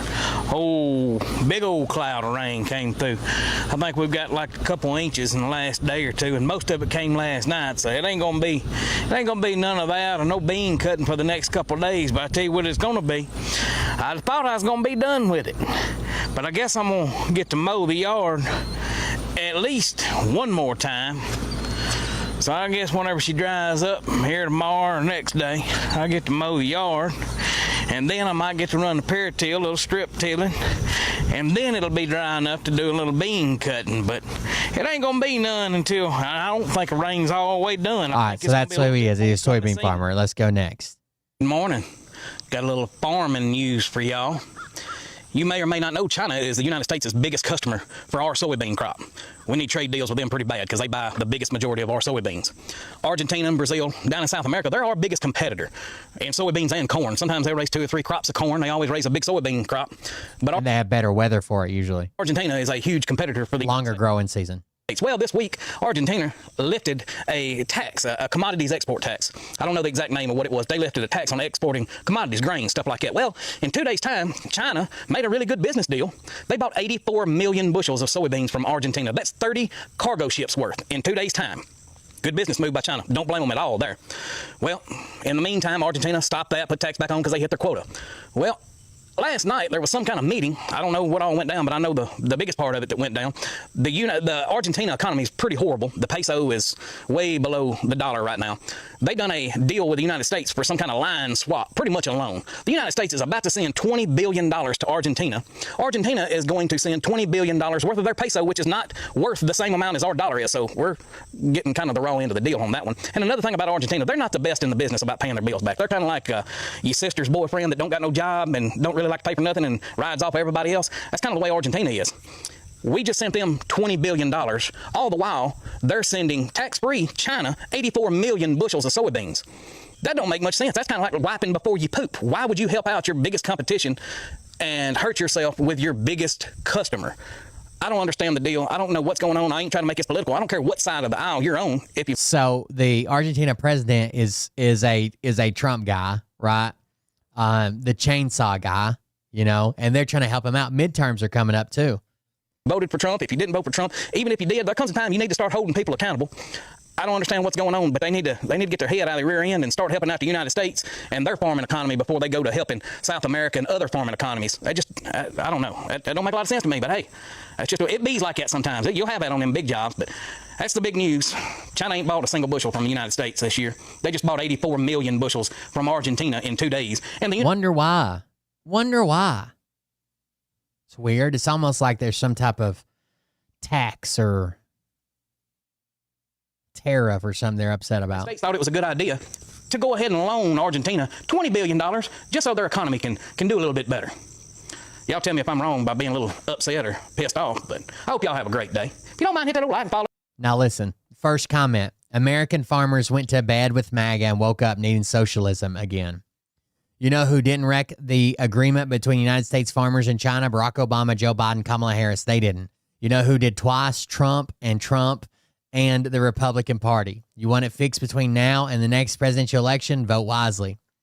Funny, you made it through that whole speech and never once brought up the reason China didn't buy any soybeans from the United States. You never once said the word tariffs or discussed the new tariffs that we put on soybeans, which made China look for other buyers. Look for other sellers is what they mean. It's because China's president is smarter than our president. Vote blue, not orange. I did that with a picture of Trump. Don't worry, the guy who bankrupted a casino is in charge. Poverty peas. Sorry, but Trump made this political. Whether you like it or not, we voted for American farmers.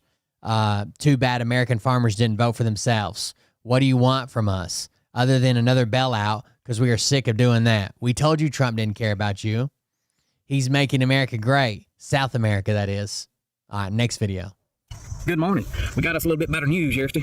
Seems like our government's going to give us a little bit of a, I guess y'all going to call it a bailout. It's a subsidy. It's a little bit of a check. It ain't going to be much. It's going to come from some of this tariff money. Thank the good Lord. But just let me be the first one to tell you, farmers in general do not want subsidies. We don't want them at all. We don't even want them. A bailout. We don't want that. We don't want it. Fair trade plan. A good market value. That's what we want for our crop. We can out yield any amount of money the government's going to get us.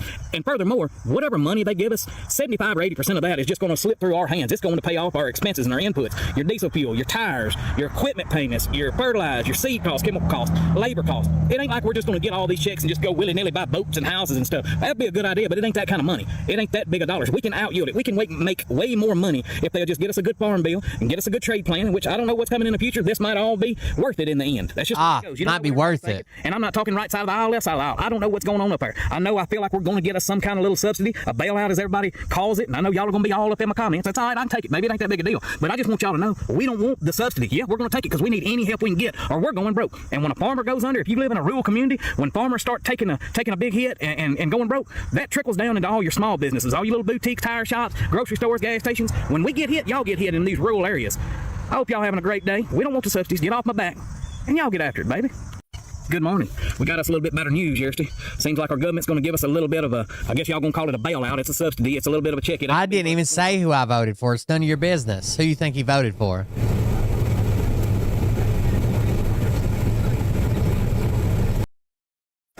Looks like I unintentionally kicked a hornet's nest in these last couple of posts, and that's not what I was intending to do. I was intending to educate a little bit. And let me help you out a little bit more. And I'm not trying to start another argument. Everybody's saying, oh, you're socialist, all farmers are socialists. No, just because we receive subsidies don't mean we're socialists, number one. Number two, there's a lot of people saying, well, y'all get money. What do you think that is? Where we take money from the general population and use it to reinforce a sector like that. What the fuck do you think it is, if not a social program? More. I'm not trying to start another argument. Everybody's saying, oh, you're socialist, all farmers are socialists. No, just because we receive subsidies don't mean we're socialists, number one. Number two, there's a lot of people saying, well, y'all get money and we don't get nothing. Well, the chances are that y'all don't own a farming operation. Only 1% of the United States are farmers. And another thing is, subsidies go to more than just the agriculture sector. They go to your oil and natural stuff like that. They go to technology. They go to food. They go to transportation, your public transportation. That's all subsidized too. Your lights and all that, your big TVA companies, stuff that get you the power, nuclear, hydropower, however, they're subsidized also. It's not just farming, and we're not socialists by getting these subsidy programs that we get. All that is made to where by us getting subsidies, it makes the average everyday person's food cheaper, gasoline cheaper, energy cheaper if you're in the energy sector. It makes everybody's products a lot cheaper for the common population to buy. If we wouldn't subsidize. Yeah, those are social welfare programs. and we can set our own prices, your loaf of bread liable to be $27. Your gallon of milk liable to be $43. So there's a lot of purpose behind subsidies. Right now, the purpose is it's a lot of stuff that's going on in the world. We're trying to get the trade down to where it's fair, and we do have a market.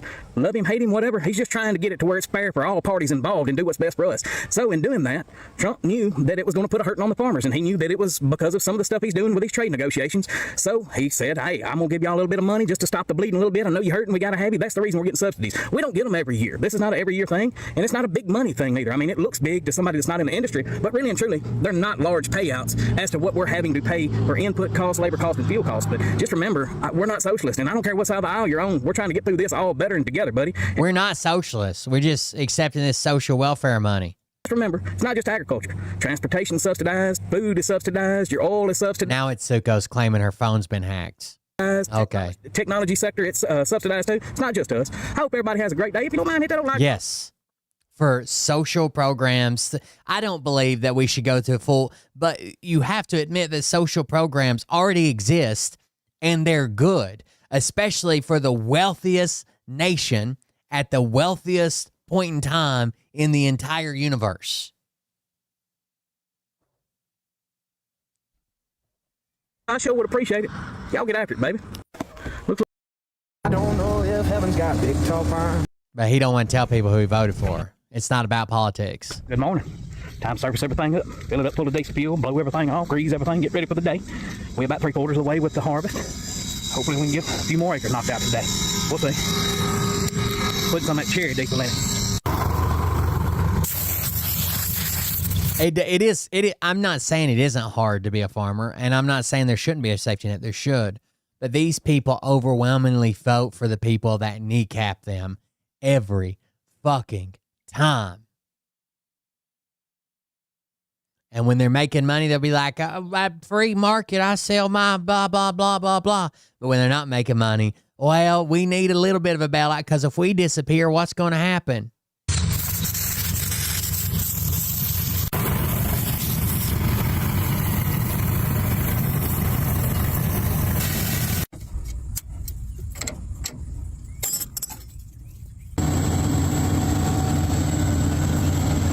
It's hard to farm, right? You put so much in on the front end for seeds and fertilizer and labor and planting and crop, and then anything can happen. The market can fall out in 6 months, or, you know, storms or weather won't produce or whatever. Anything can happen.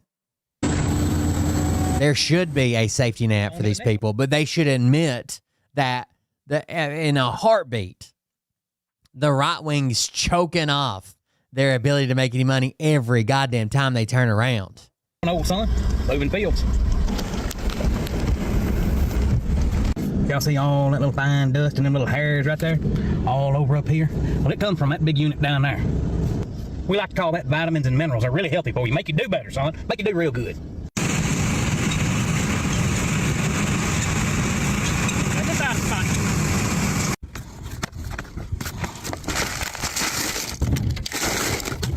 Gotta get me some refreshments before I get back on this old bad boy and go round and round for a little bit.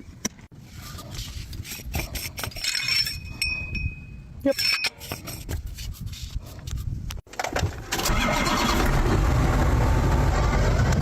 Let's get after it, baby.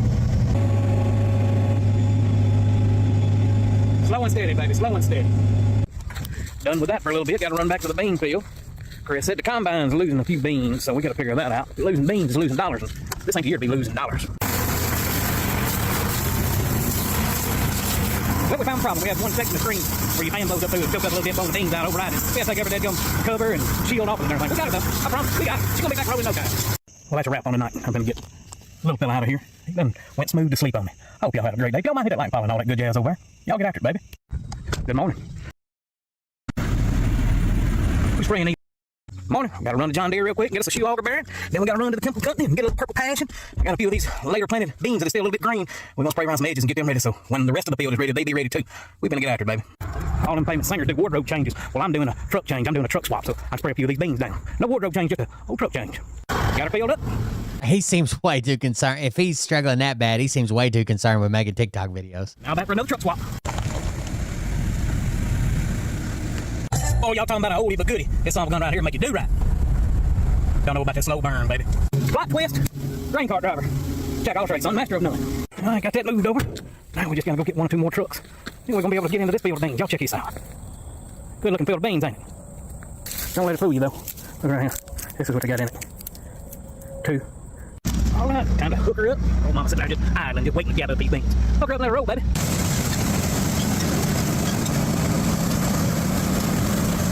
And we're rolling. Another farm, another few bushels. We're getting after it, baby. Well, back at me casa, in case y'all didn't know, it's French for my humble abode, my house. We're gonna call her a gnat. I'll step out of the truck so I can smell some of the beautiful aromatics of cotton Napoleon in there. Buddy, I love that smell this time of year. It's fall. It reminds me of harvest season. That's exactly what it is. I love the smell of cotton Napoleon. I hope y'all having a great night, a great day, or whatever. If you don't mind me that old line and all that good jazz, I got all kind of crap in my hands. Y'all get after it, baby. Morning. Gotta run to John Deere real quick and get us a shoe auger. God, he's annoying. Run to the Temple Company and get a little purple passion. I got a few of these later planted beans that are still a little bit. How often do we see these fucking farmers come out and start this shit? And then it's not political, guys. Of course, everything's fucking political, you stupid motherfucker. You know what they say about blanks. 15 days of rain this month. Hope y'all having a good. If you don't mind, hit that old like and follow and all that good jazz. Y'all get after it. Anyways, Dr. J did send a video. Hold on. This is the guy that we're bailing out in Argentina.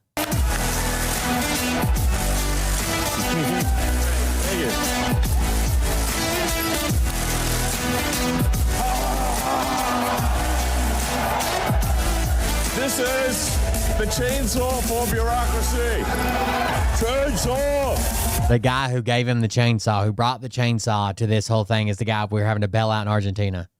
So his people don't fucking riot, and he ends up on a fucking POC out front. Right there.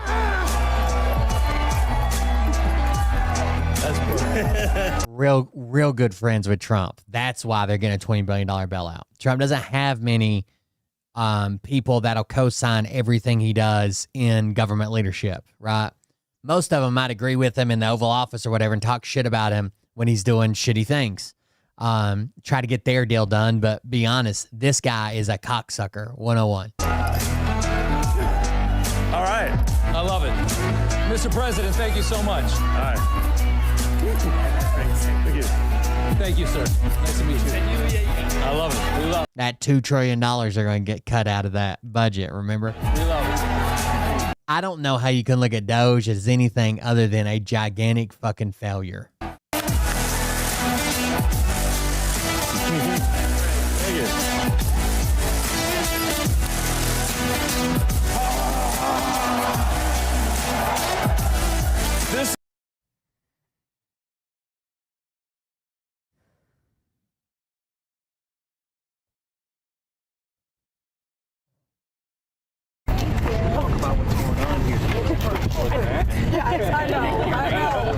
I know. I wanted to ask you about Argentina and obviously the soybeans purchase from China. What is your message to Argentina? What is the message that the administration is conveying, and what's the plan to get? Can you turn around just to answer? Well, there's no doubt that the farm economy is in a significant challenge right now, especially our row croppers. Not just soybeans, although I think they're probably the top of the list, but corn, wheat, sorghum, cotton, etc. What this president has done in opening up all of these markets, I think we're on 8 different trade deals right now. There are more being announced very soon. Japan, I am supposed to be there tomorrow, but pending government shutdown, I may have to move that trip. But Japan alone committed to $8 billion in purchasing of our great American products, alongside some other pretty big announcements. The UK, I was at 2 weeks ago talking ethanol, selling more ethanol over there. So the president's commitment of a goal. She's everybody in Trump's admin and the people around him are woefully unqualified, right? Brooke Rollins was so little known in foreign policy circles that people were like, who? We've never, like, usually they know the guy that's going to be like directed or at least have heard his name. People didn't have anything, knew nothing about her whatsoever. It says Rollins and Trump have touted the Texas farm she grew up on, her childhood participation in 4-H and the FFA, and a bachelor's degree in agriculture development has her bona fides for the job of Secretary of Agriculture. But that degree is from '94. And as far as I can tell, Rollins hasn't spent much time thinking about agriculture or public policies that guide it since then. Instead, her resume looks like this. She pursued a law degree, worked as a deputy general counsel and then policy director for then Governor Rick Perry of Texas, and led a state-based free market think tank that advocated for school vouchers and fossil fuel interests and against any environmental safeguards. Starting in 2018, she worked in the Trump administration, first as head of the White House Office of American Innovation and then as acting director of the U.S. Domestic Policy Council. After Trump's re-election loss in 2020, she co-founded and led the America First Policy Institute. This anonymously funded think tank, described as Trump's White House in waiting, has had so little interest in agriculture under her leadership that its websites list no staff members with relevant expertise and highlights only one issue: the misdirected concern about Chinese ownership of U.S. farmlands. Essentially, in more than 3 decades, Rawlins has never had a job focused on food and agriculture policy. No wonder her nomination came as a surprise to farm groups, as well as Trump surrogates and Mar-a-Lago denizens. Senators should press her at why she wants to be the next Secretary of Agriculture, how she believes her background has prepared her for this challenging role, and why she thinks she is qualified. Climate change. She's anti-climate change. She doesn't believe in climate change either as well. That's who we want in charge of our fucking farms. Golden age for rural America, for our American farmers and workers, is just around the corner. But he has been very... I'm not saying she's wrong on this China thing. China fucked us because China's leader is smarter than Trump. Every leader is smarter than Trump.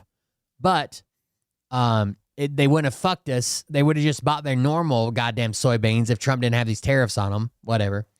But she's right about that, but she's still dumb as fuck. Clear and very clear with me and to the American people when he announced Liberation Day in the Rose Garden several months ago that there could be a time of uncertainty, especially for our farmers and ranchers. And it's clear we're in that time of uncertainty now. So we are in constant communication. Put a little bit of a pause for the shutdown right now, but with the White House, with my partners across the federal government, with other cabinet members on what it is we need to do to make sure that the farmers can continue farming. You all know the numbers. We've lost hundreds of thousands of family farms just in the last 5 to 10 years. The cost of doing farming only continues to increase, especially under the last administration. A 30 to 40% cost of increase in inputs, interest rates at more than 70% for our farmers, an increase, the no new trade deals, et cetera, et cetera. So with all of that in mind, we'll have an announcement very, very soon. The conversations continue with these countries. I want to be very clear. I'm not in the front of that. We've got amazing people like Secretary Lutnick, Secretary Bessent, Jameson Greer, and of course the Negotiator-in-Chief Donald Trump, who is leading on those, and we have full faith, and the farmers continue to have full faith in their leadership. Yes, sir. Madam Secretary, about Europe and the GMO. So how are you guys dealing with the GMO for the U.S. and the European countries? Because some of them do not accept it. So how does it... The GMOs, the non-tariff trade barriers, is sort of the big category we put that in. Listen, we believe so strongly in our product here. We believe it is the safest, the best in the world, and we believe that as we continue to have these conversations with these countries from all over the world, the EU, is the UK, et cetera, they've all been willing to engage in those conversations, and as we continue to make our case, one of the cases I make when I travel abroad is just how good and safe these... Remember when Trump kept bragging about how many deals he had done, and then that's just no longer a thing? Products are. There is no problem. There's ever been proven to be a problem. We're in conversations with Mexico right now over the same thing. So I think we'll see the markets continue to open for all of our great American products. Can you tell us a little bit more about President Trump's plan to use tariff money to pay farmers? What does that look like? How much are we talking about? How long will that program last? You know, it is a very elegant solution, right? The amount of tariff money that is coming into the country is stunning. The president had a vision. He's effectuating the vision. The vision is pretty remarkable. The whole entire world economy is now realigning around American products, which is incredible. But again, to this moment of uncertainty, the ability to offset any payments to the farmers through potential tariff revenue is really where the president wants us to head, and that's what we're looking at very soon. One more. Is there more update on the Chinese products, solar panels that we're getting from like NAPSAT? One of the travesties, I think, of the last administration, and something that we in the Trump administration are constantly working to correct, is this basically taking of our farmland, not only selling it to foreign adversaries like China, but even the taking of it to put up solar panels. Hear the president talk a lot about windmills, which is a sticky point for him too. But the solar panels is something we're really focused on at USDA. Hundreds of thousands of great American prime farmland, the best farmland in the world, has been basically sold away to the highest bidder to put solar. In the ballroom. The ballroom and how much gold he can fit in the White House, and the 2020 election, and saying Biden 143 times every speech. panels on. To your point, those solar panels are made for the most part from China. So no longer will taxpayer funds, at least at the federal level, be used for that. We're working alongside several governors out in this great country to ban the same. If it, for whatever reason, it's extremely complicated, but banning it at every level of government where possible and returning that land to what it was originally intended, I think, by God. I think it's biblical. We've got to produce food for our own selves. And the final As God is biblical to produce food for yourselves. Last week, the Treasury Department announced a $20 billion bailout of the chainsaw-wielding Argentinian libertarian president Javier Milei, which actually turned out to be a backdoor bailout of American hedge funds and China. Meanwhile, it is driving soybean farmers in the United States absolutely mad. Let's roll J.D. Schulten, a lawmaker from Iowa, talking about the effect of this trade war on soybean farmers in Iowa. Trump's illegal tariffs have single-handedly destroyed the U.S. soybean market. As of yesterday, the price of soybeans is about $9.34 here in Iowa. The cost of production is anywhere from $11 to $11.50. So per bushel of soybeans. $9 is what they can sell them for, and it costs them $11.50 to grow and harvest them.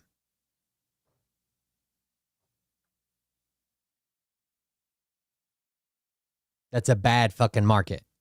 It's about a $2 loss. And when you add the fact that it's about 50 bushels in an acre of soybeans here, you can do the math to see how bad things are. Historically, 60% of Iowa $100 an acre. Soybeans have gone to China.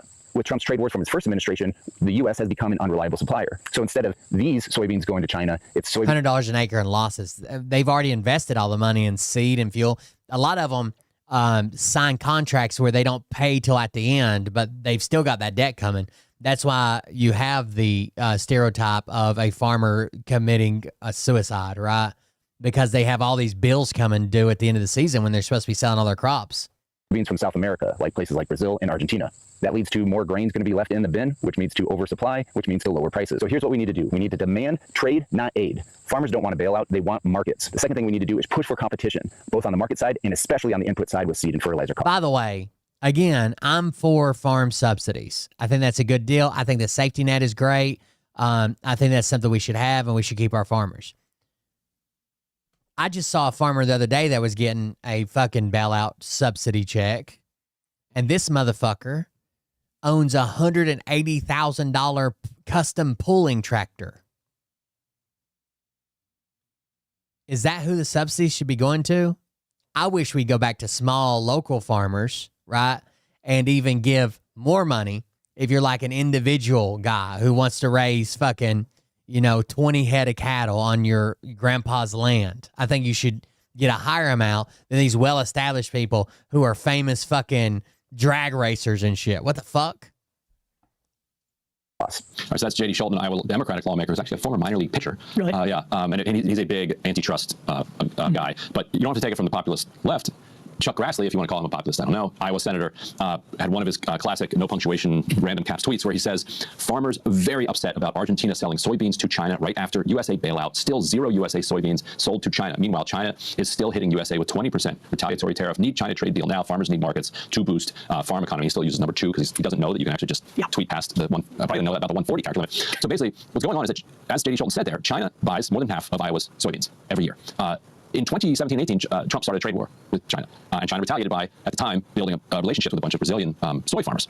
What they also did is they started investing in Brazil because Brazil didn't have the infrastructure and the export technology and the on-site storage to really meet Chinese demand. They don't have the Mountain Road. So China was like, oh, the United States is going to play games. Well, why don't we invest in Brazil and make it so that they are a more stable partner? So now Brazilian soybean production since 2018, when Trump first started his trade war with China, has almost doubled. So Brazil now can feed China a lot more effectively than they could nearly 10 years ago when Trump started this. Argentina is the other big player. Which, by the way, that is a preview of what could potentially come 10 years after this current trade war on different issues, not even just soybeans. Exactly, yeah. So we think that with this trade war, that we're positioning America for this renaissance. In fact, we're just encouraging other countries to figure out ways of existing without us. Which is, I mean, there are circumstances where that may be fine, but in this case, you're soybean farmer.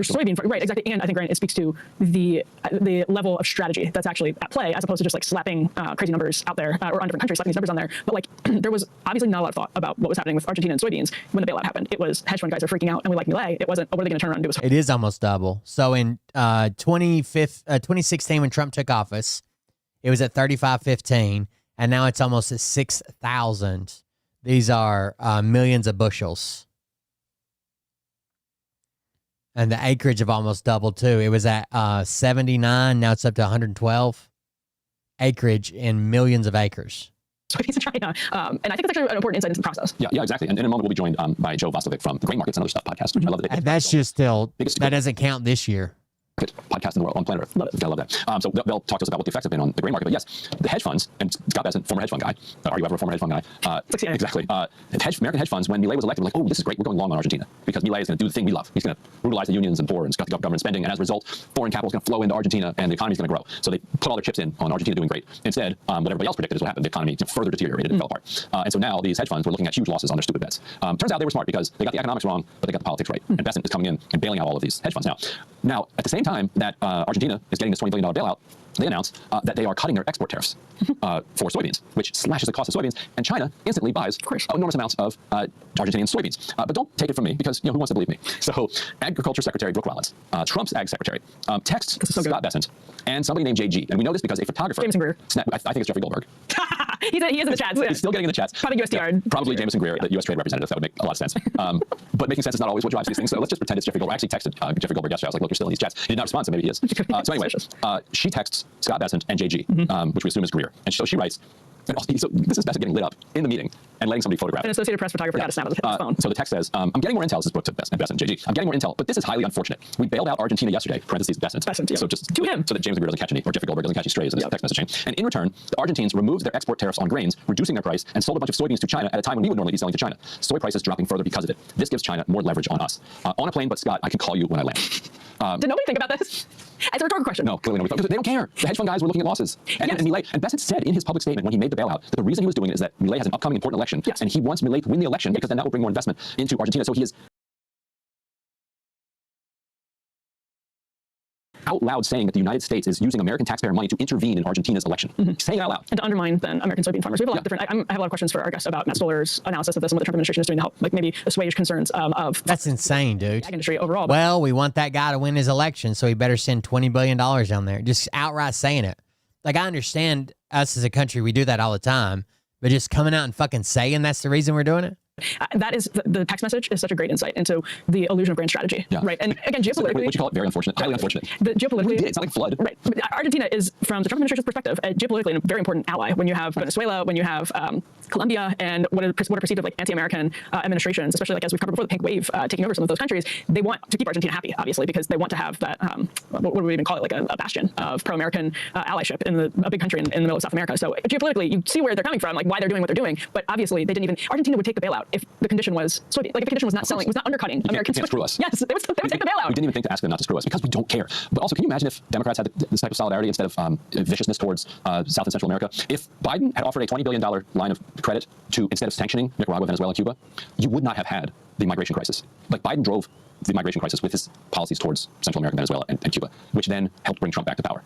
If they had done something like this instead, people would still be in their homes and in their neighborhoods in Cuba, Venezuela, Nicaragua, and elsewhere. Anyway, so let's bring in Joe from the Grain Market Podcast and get some details on how this is playing out. Joining us now is Joe Bakovic from the Grain Markets and Other Stuff podcast. Joe reached out yesterday saying he'd seen some of my coverage, I guess, on TikTok or whatever. I don't think we covered it here yet, and offered to provide some of his expertise because this is really your area. So Joe, thanks so much for being here. Really appreciate it. Yeah, I'm happy to be here. I'm a big fan of the show. I've been watching Breaking Point since the very beginning. I love it. I don't know if you were able to see the beginning of the show, but you've seen my shtick on this already. So tell us, like, what is the effect of Trump's trade war generally so far on? We'll start at the high level on the American soybean market. If we want to do high level, I'd like to backtrack a little bit just to give you kind of an overview of what's going on. The U.S. farm economy, as it relates to our big cash crops, corn, soybeans, and the farmers that grow those crops, we are in now what I would argue is the third year of the farm economy recession. A lot of this goes back to COVID and the inflation that occurred in the post-COVID environment. So we know that everything on the planet repriced in the years following COVID, right? We know that to be true. The government numbers, CPI, would all indicate that is true. The very same thing has happened to farm inputs, the things that farmers have to buy to grow their crops, whether it's seed, fertilizer, machinery, all of those things are up. Corn production costs jumped 26% from 2021 to 2022. So we're in the backdrop here of this big inflation event. A lot of that is just generalized inflation. A lot of it's because the government threw billions and billions of dollars at farmers during and following COVID. So you got all that. It's a low margin business, right? For your farmer. Historically, always a low margin business, highly cyclical. You go through years where you're break even to negative in terms of profit margins, and then you go through a couple of boom years. We had a couple of boom years. 2021 and 2022 were really good. Remember, we've been through this trade war thing before, and the last go around was rough. 18, 19 were rough. China signs the phase 1 trade deal in 2020, and they did, as a matter of fact, come in and they bought a whole bunch of U.S. corn and a whole bunch of U.S. soybeans in late 2020, into 21, and into 22. And everything that happened in 2022 is crazy. We had Russia, Ukraine, big commodity price blow up, and everything just fell apart after that. Mainly because we had big production, we had good weather in the U.S., we had good weather in Brazil. And these markets, the commodity markets that we deal with, they're generally speaking, they're weather derivatives. If the weather's good, prices go down. If the weather's bad, prices go up. So that's the backdrop. The trade war with China is icing on the cake here in terms of the farm economy and how bad it is and how much money farmers are going to lose. Last year, China accounted for 19% of all demand for soybeans grown in the United States. About 55% of it are beans that we crush domestically. There's about 48% that's exported, and of that 48%, China's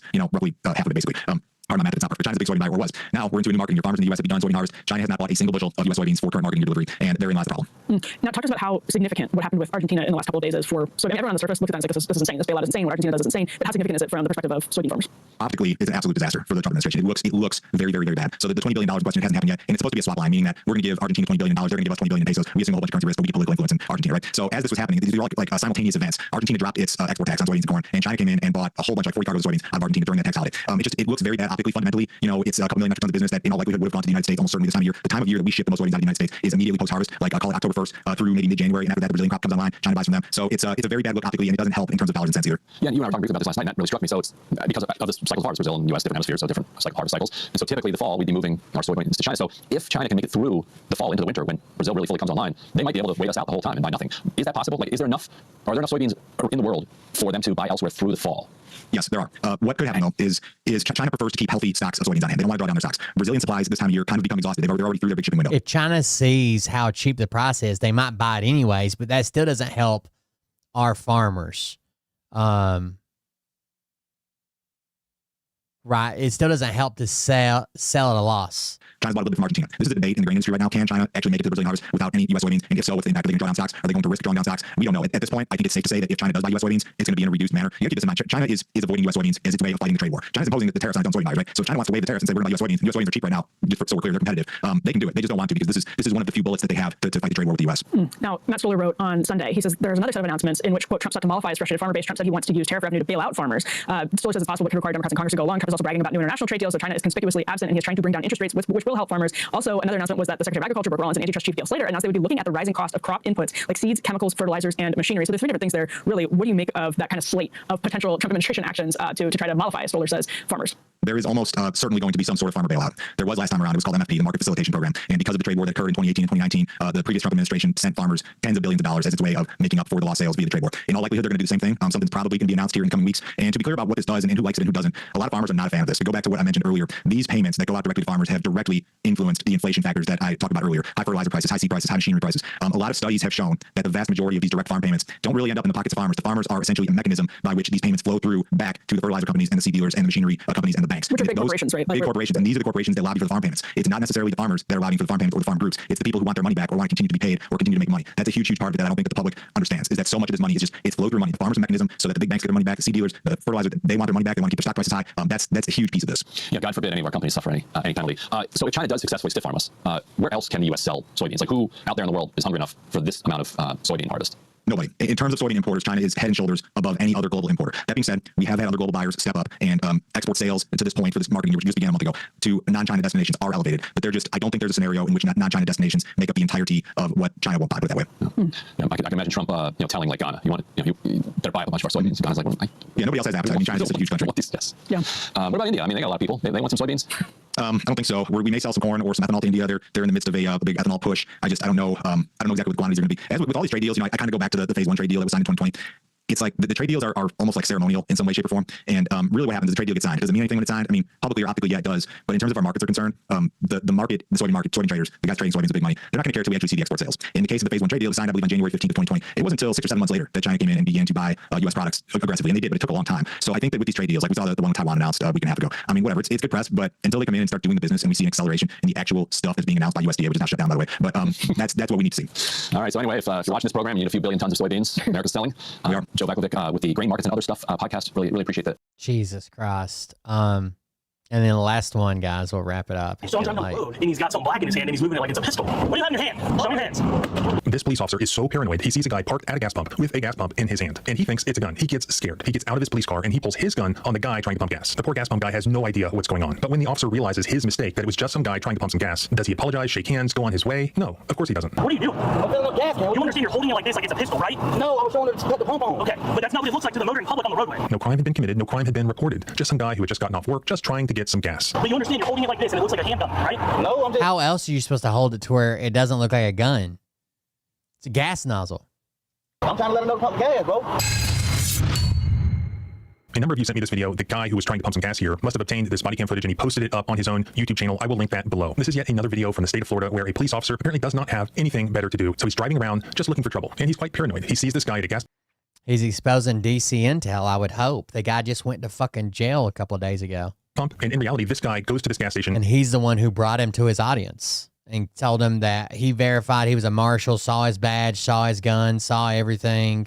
Every day after work, the gas station employee inside knows this guy. This is basically an everyday thing. So he grabs the gas pump and he sort of holds it in the air, signaling to the employee inside to turn the pump on. Seeing this police officer apparently got scared. He pulls into the gas station parking lot. He gets out of his police cruiser. And what does he do? He immediately pulls out his handgun and aims it at this guy. What do you have in your hand? Show me your hands. Okay. Stay in the car. Okay, turn around. Place your hands behind your back. This guy, his name is Robert. He did not have a gun in his hand. He did drop something on the ground, but don't worry. That's the top of that gas can. It wasn't an acorn. And as you'll see throughout the rest of this video, the officer never says anything about it. He never looks at whatever it is that Robert drops. Looking closely at it, it's the rest of that gas can. He was trying to fill that can. You can see that the gas pump that Robert was using is sitting in this gas can. It looks like this is actually the nozzle from that gas can, which Robert is holding because he had to remove it to put gas in the gas can. What are you doing? I'm filling up gas, man. You understand you're holding it like this, like it's a pistol, right? No, I was showing her to cut the pump on. Okay, but that's not what it looks like to the motoring public on the roadway. I was just showing her the thing to let her know to get the gas. Do you have your ID on you? Yeah. Okay. Can I turn around? Yeah, that's all right. There's really no doubt that this police officer was mistaken, that it was not a gun. It was just a gas pump. Nevertheless, what is happening? He has requested ID from this guy after just having held him at gunpoint. Oh, no. Second police officer there, emergency lights on. So this guy's surrounded by cops. His ID has been requested. He wasn't told that he had any option to say no. Would a reasonable person under these circumstances, not just Robert, but you, or any reasonable person, believe that they were free to go? That this was some sort of consensual encounter? That they could decline or refuse to provide their identification to this officer? No, not at all. I don't believe so. I mean, he was just held at gunpoint. That means that this guy has been seized under the Fourth Amendment, because objectively, any reasonable person would believe that they have been seized and are not free to go. Therefore, this is not a consensual encounter, which means that the police officer here is required to have a reasonable suspicion that can be articulated that some crime has occurred that requires him to investigate Robert via this temporary seizure where he is demanding ID under threat of prosecution or use of force. So what crime is the officer investigating here? He mistakenly thought he saw a gun because he was paranoid. He got out of his car and he investigated at gunpoint. He has now determined that the guy did not have a gun. So why has he continued the seizure of this man? Why has he demanded his ID? I don't believe that he can articulate any reasonable suspicion, and that therefore what we are seeing here, even if we excuse him for the mistake, because the courts don't like to armchair quarterback the police, they don't like to judge them with 20/20 hindsight when they have to make split-second decisions. Here, even if we give him the benefit of the doubt for everything that happened before, he is making the non-split-second decision to continue to detain this person illegally in violation of the Fourth Amendment. But you understand you're holding it like this and it looks like a handgun, right? No, I'm trying to let her know to pump gas, bro. Why you, what the f***? You just put it on. Sorry, there's an individual who had some other gun in his hand. I'll get your back pump and get it off the phone. It's on it later. That's a very much. I'm not going Look at this shit. Understandably, Robert and his female companion are upset. They voiced those frustrations. They pulled out their phones and begun to film. They've asked for the officer's badge number. And from the point that the officer realized that he had made a mistake, he should have handled it differently. All he had to do was apologize and laugh about it and go on his way. Or not apologize. Or not laugh about it. But he had to go on his way. But instead, he chose to illegally continue the detention. I'm sure they're I ain't nothing to say to you. I ain't did shit. I ain't did anything. I want to go. I ain't got nothing to say to you. You know what you did. I ain't got no rap. Oh, it looks like I'm holding a gun. I don't look like I'm holding. You see this bitch right here swinging? I didn't see that, sir. You saw what you wanted to see. You saw a motherfucker with tattoos. Why would I be holding a gun like this right here? Hey, who? Man, you saw what you wanted to see. You broke down. Okay. And as you'll see, he still doesn't just leave and go about his day to do whatever he's supposed to be doing right now. It looks like he's going to do that. He walks back to his police cruiser and he gets in it and he starts to drive, but he's not leaving. Instead, he drives a little closer to the gas station because he's apparently just that lazy, and he goes inside the gas station, and now he is going to double down. It seems like he's going to go try to cause Robert some problems now inside that gas station, maybe solicit a trespass, or at the very least, now try to manufacture or fabricate some sort of reasonable suspicion or probable cause against Robert to try to jam him up, even though he knows that none exists. Hey, how you doing? Hey, what happened? So I'm driving down the road, and he's got something black in his hand, and he's moving it like it's a pistol. So I pulled in to investigate what was going on. I thought, yeah, because the pump wasn't, his pump went on, and he was signaling me that the pump wasn't. Police officer now, then. Okay, yeah. Just the guy had something in his hand that looked like a gun, and I was like, what are we doing? Yeah, I noticed that's what you're talking about. Okay. Yeah, so you saw it with the thing in his hand? I saw it with the gas pump in his hand, yeah. Yeah, his pump wasn't working, and he was Even this guy said, I saw him with a gas pump in his hand. signaling me that the gas went on the pump. Is he causing a problem at y'all's store? No, he come here every day faithfully after work. He come here and get gas. Oh, is he causing a problem here, ma'am? We need to trespass him. No, he comes here every day. I want to hold the gas pump again. You'll start gas on face. Yes, I will. Hey, what's your name? Oh, you'll sign the statement. You don't get your picture of everything you did. Hold on, I'm That's your name. Yeah. J-A-J-E. Yeah. You're with. How do you spell? This guy's another cocksucking cop, and he's like, I'm a cop from so-and-so down the road. I pulled in here. So this gas station employee, fortunately for Robert, is backing him up. She has said that she witnessed what Robert was doing, explained that she knew why he was doing it, explained that he goes there every day, explained that he's not a suspicious individual who needs to be investigated or trespassed from the property. So she's not helping out the officer. I've done that, like hold the pump up, like to where the person can see it when they don't turn it on. On his mission at all. Meanwhile, as this is occurring, this off-duty police officer from Alabama walks in the door. He had witnessed this as well. What does he do? He comes in and fist bumps this police officer, presumably offering to help him. This police officer takes him up on that, getting his name and contact information. What kind of help is he going to offer? We can only speculate. It's undisputed undisputed that this was a mistake, that Robert did not have a gun. It's even more undisputed now that the gas station employee has explained who Robert is and what he was doing. Even if the cop sped over there, as soon as he sees the guy and he says, I'm pumping gas, he's like, oh, were you holding it up in the air? And he's like, yeah, I was telling him, okay, well, have a good day. I kind of freaked out. I thought it was a gun. So what exactly is this police officer from the Leon County Sheriff's Office doing at this point? Did I say what it's saying? Yeah. And you work for him? Pritchard in Alabama? Yeah. P-R-I-T-C-H-A-R-D? Yeah. Okay. You spelled better than what we got. Yeah, so what did you see when you pulled that? He just told this gas pump up like this. I don't know what he had in his hand. He just kind of raised it up. I don't know if he's trying to straighten it out or what. Okay. But he needs some help enforcement. I know a lot of people. All right, you have your day. Thank you. Absolutely. I thought it was on the pump. I seen him and I was like, oh, his gas not on there. So that's why he was holding it up. He was signaling. Because he was holding, it wasn't the gas nozzle. He was holding something else up. When I seen him, he was holding the gas pump. He was the part with the hose. Yeah. When I saw him, he didn't have the thing with the hose. He had something else, which is all it was. Oh, okay. Because I'm like, hey, what's going on with Green? Because he come in here every day. He's very friendly. He's respectful. Okay. And him and his wife come every day. Okay. Monday through Friday. They start out here. He gets $15 for gas, and some cigarettes, and he roll on out. Okay. Yeah. That's why I was like, oh my gosh, what's going on out there? He just left out of the store. Yeah, no, what I saw when I was driving down the road, you know what I mean? Right. So I just want to make sure I don't get held up or something. Right. I thank you for that's all it was. Because we get some crazy people. I get crazy people through here. So I'm glad y'all do be alert. Absolutely. You have a great day. I've been here, honey, all some days, all night by myself. Yes, ma'am. So I'm glad that y'all be alert. Yeah, he's really kind. I'm sorry. How do you spell your S-H? S-H-A-N-I-K-A. Thank you, love. In the last name? Okay, I appreciate it. Okay. Thank you. Why my name had to get put down? Just, like I said, just document it. Oh, okay. You had any contact with the clerk? Okay, that's right. That's all. I ain't got no more to that. All right. Shockingly, this police officer who has identified himself, it sounds like Deputy Lawler with the Leon County Sheriff's Office, he's still not done. He walks outside and he asks Robert to step to the side and talk to him. But Robert knows better. This guy has already pointed a gun at him. He hasn't apologized. Should he talk to this police officer? No, he should not talk to this police officer. Hell no. The game by it. And he does the right thing. Hey, man, stop profiling. You know you apologize. You want to talk to me for a second? No, I'm really don't want to, for real. But you know what you did. And you know you dead ass wrong. You know I had no fucking gun. After him. So what was Deputy Lawler going to say? We don't know. Maybe he was going to apologize. Maybe it was just one last attempt to jam him up in some way or to fish for charges. Yes, this could have been worse. It doesn't appear that Robert came away with any bogus criminal charges that he had to defend himself from. He didn't get beaten or tased or some obstruction charge. But in my opinion, it wasn't for want of Deputy Lawler trying. In my opinion, that is exactly what he was trying to do. Though Robert's clearly a little rough around the edges, he actually was very smart here. What would have happened here maybe 60% of the time? What do officers like to do under these circumstances? They like to give... Ah, shit. I got to block off my parking space tonight when I leave. The goddamn Apple Festival's in town. Give me your ID, it could be get out of the car. And then when there's not immediate compliance, boom, they arrest the person for obstruction or something similar, even though there was no underlying criminal conduct. Here, Robert did not give him that opportunity. Robert did all the right things. He immediately complied with all of the orders. He put his hands up, he turned around, he put his hands behind his back, and ultimately he wisely refused to have anything to do with this police officer because you don't want people like that in your life at all. You have nothing to gain by it. This all resulted then in Deputy Lawler skulking away through the parking lot, getting into his police cruiser after having wasted all this time trying to jam up an innocent guy who was just trying to get some gas. He gets in his police cruiser and he leaves. I could honestly see like a cop seeing something out of the side of his eye and thinking, was that a fucking gun? But then when the guy's like, I'm getting gas. What'd you have in your hand? The gas nozzle? Like, oh, okay. Sorry, man. I thought something else was going on. And getting in your car and fucking leaving. Video footage captured Deputy Lawler violating the constitutional rights of an innocent person. And we never would have known about it, but for the fact that Robert obtained this footage and he put it on YouTube. And now we all know about it. We all know who this deputy is. We all know that he spits on our constitutional rights. If he would spit on Robert's constitutional rights, he would spit on ours. But what can we do about it? We can take what Robert did and we can multiply it. Not many people yet have seen what this deputy did, but you can change that. You can take this footage and you can share it. Share this video. You can like, you can comment, you can share it. All of that will get the algorithm going and it will start to put this video in people's feeds. Then more people talk about it and more people share it. Next thing you know, the Leon County Sheriff's Office is going to inevitably see it and they're either going to do something about it and hold this deputy accountable or they're not going to do it. In which case the citizens can hold all of them accountable, can hold the sheriff accountable. And at the very least, you are helping to document the constitutional violations that were committed by this deputy here that need to be documented. Because if he did it to Robert, he's probably done it before and he definitely will do it again. If I hear anything else, I'll do an update and you can follow along by subscribing both here and at the blog at thecivilrightslawyer.com. You can follow me on X at John Bryan ESQ. Remember, our rights don't end where your fear begins. Freedom is scary. Deal with it. All right, guys. That's it for me. It's almost 2 o'clock here, 1:45. Thank you guys for joining us. Thank you for being here. I appreciate it. Sorry for the last couple of days. I've been trying to get my fucking stolen vehicles back. Anyways, I appreciate you guys being here. Please consider supporting the show. I got a bunch of vehicles to put back together. So I appreciate it. Thanks for hanging out with me.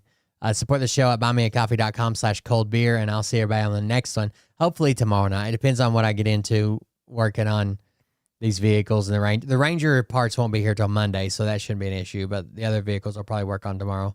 But you guys have a good night. We'll see you on the next one.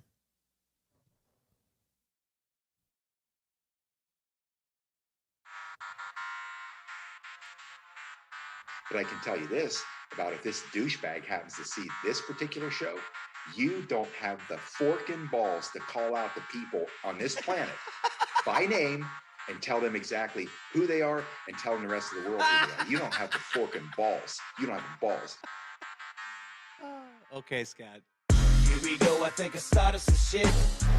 Listen off, it's about to get lit. Get the place in the best, you know that stage is set. You better buckle up, cause you ain't seen none yet. Here we go, I think I started some shit.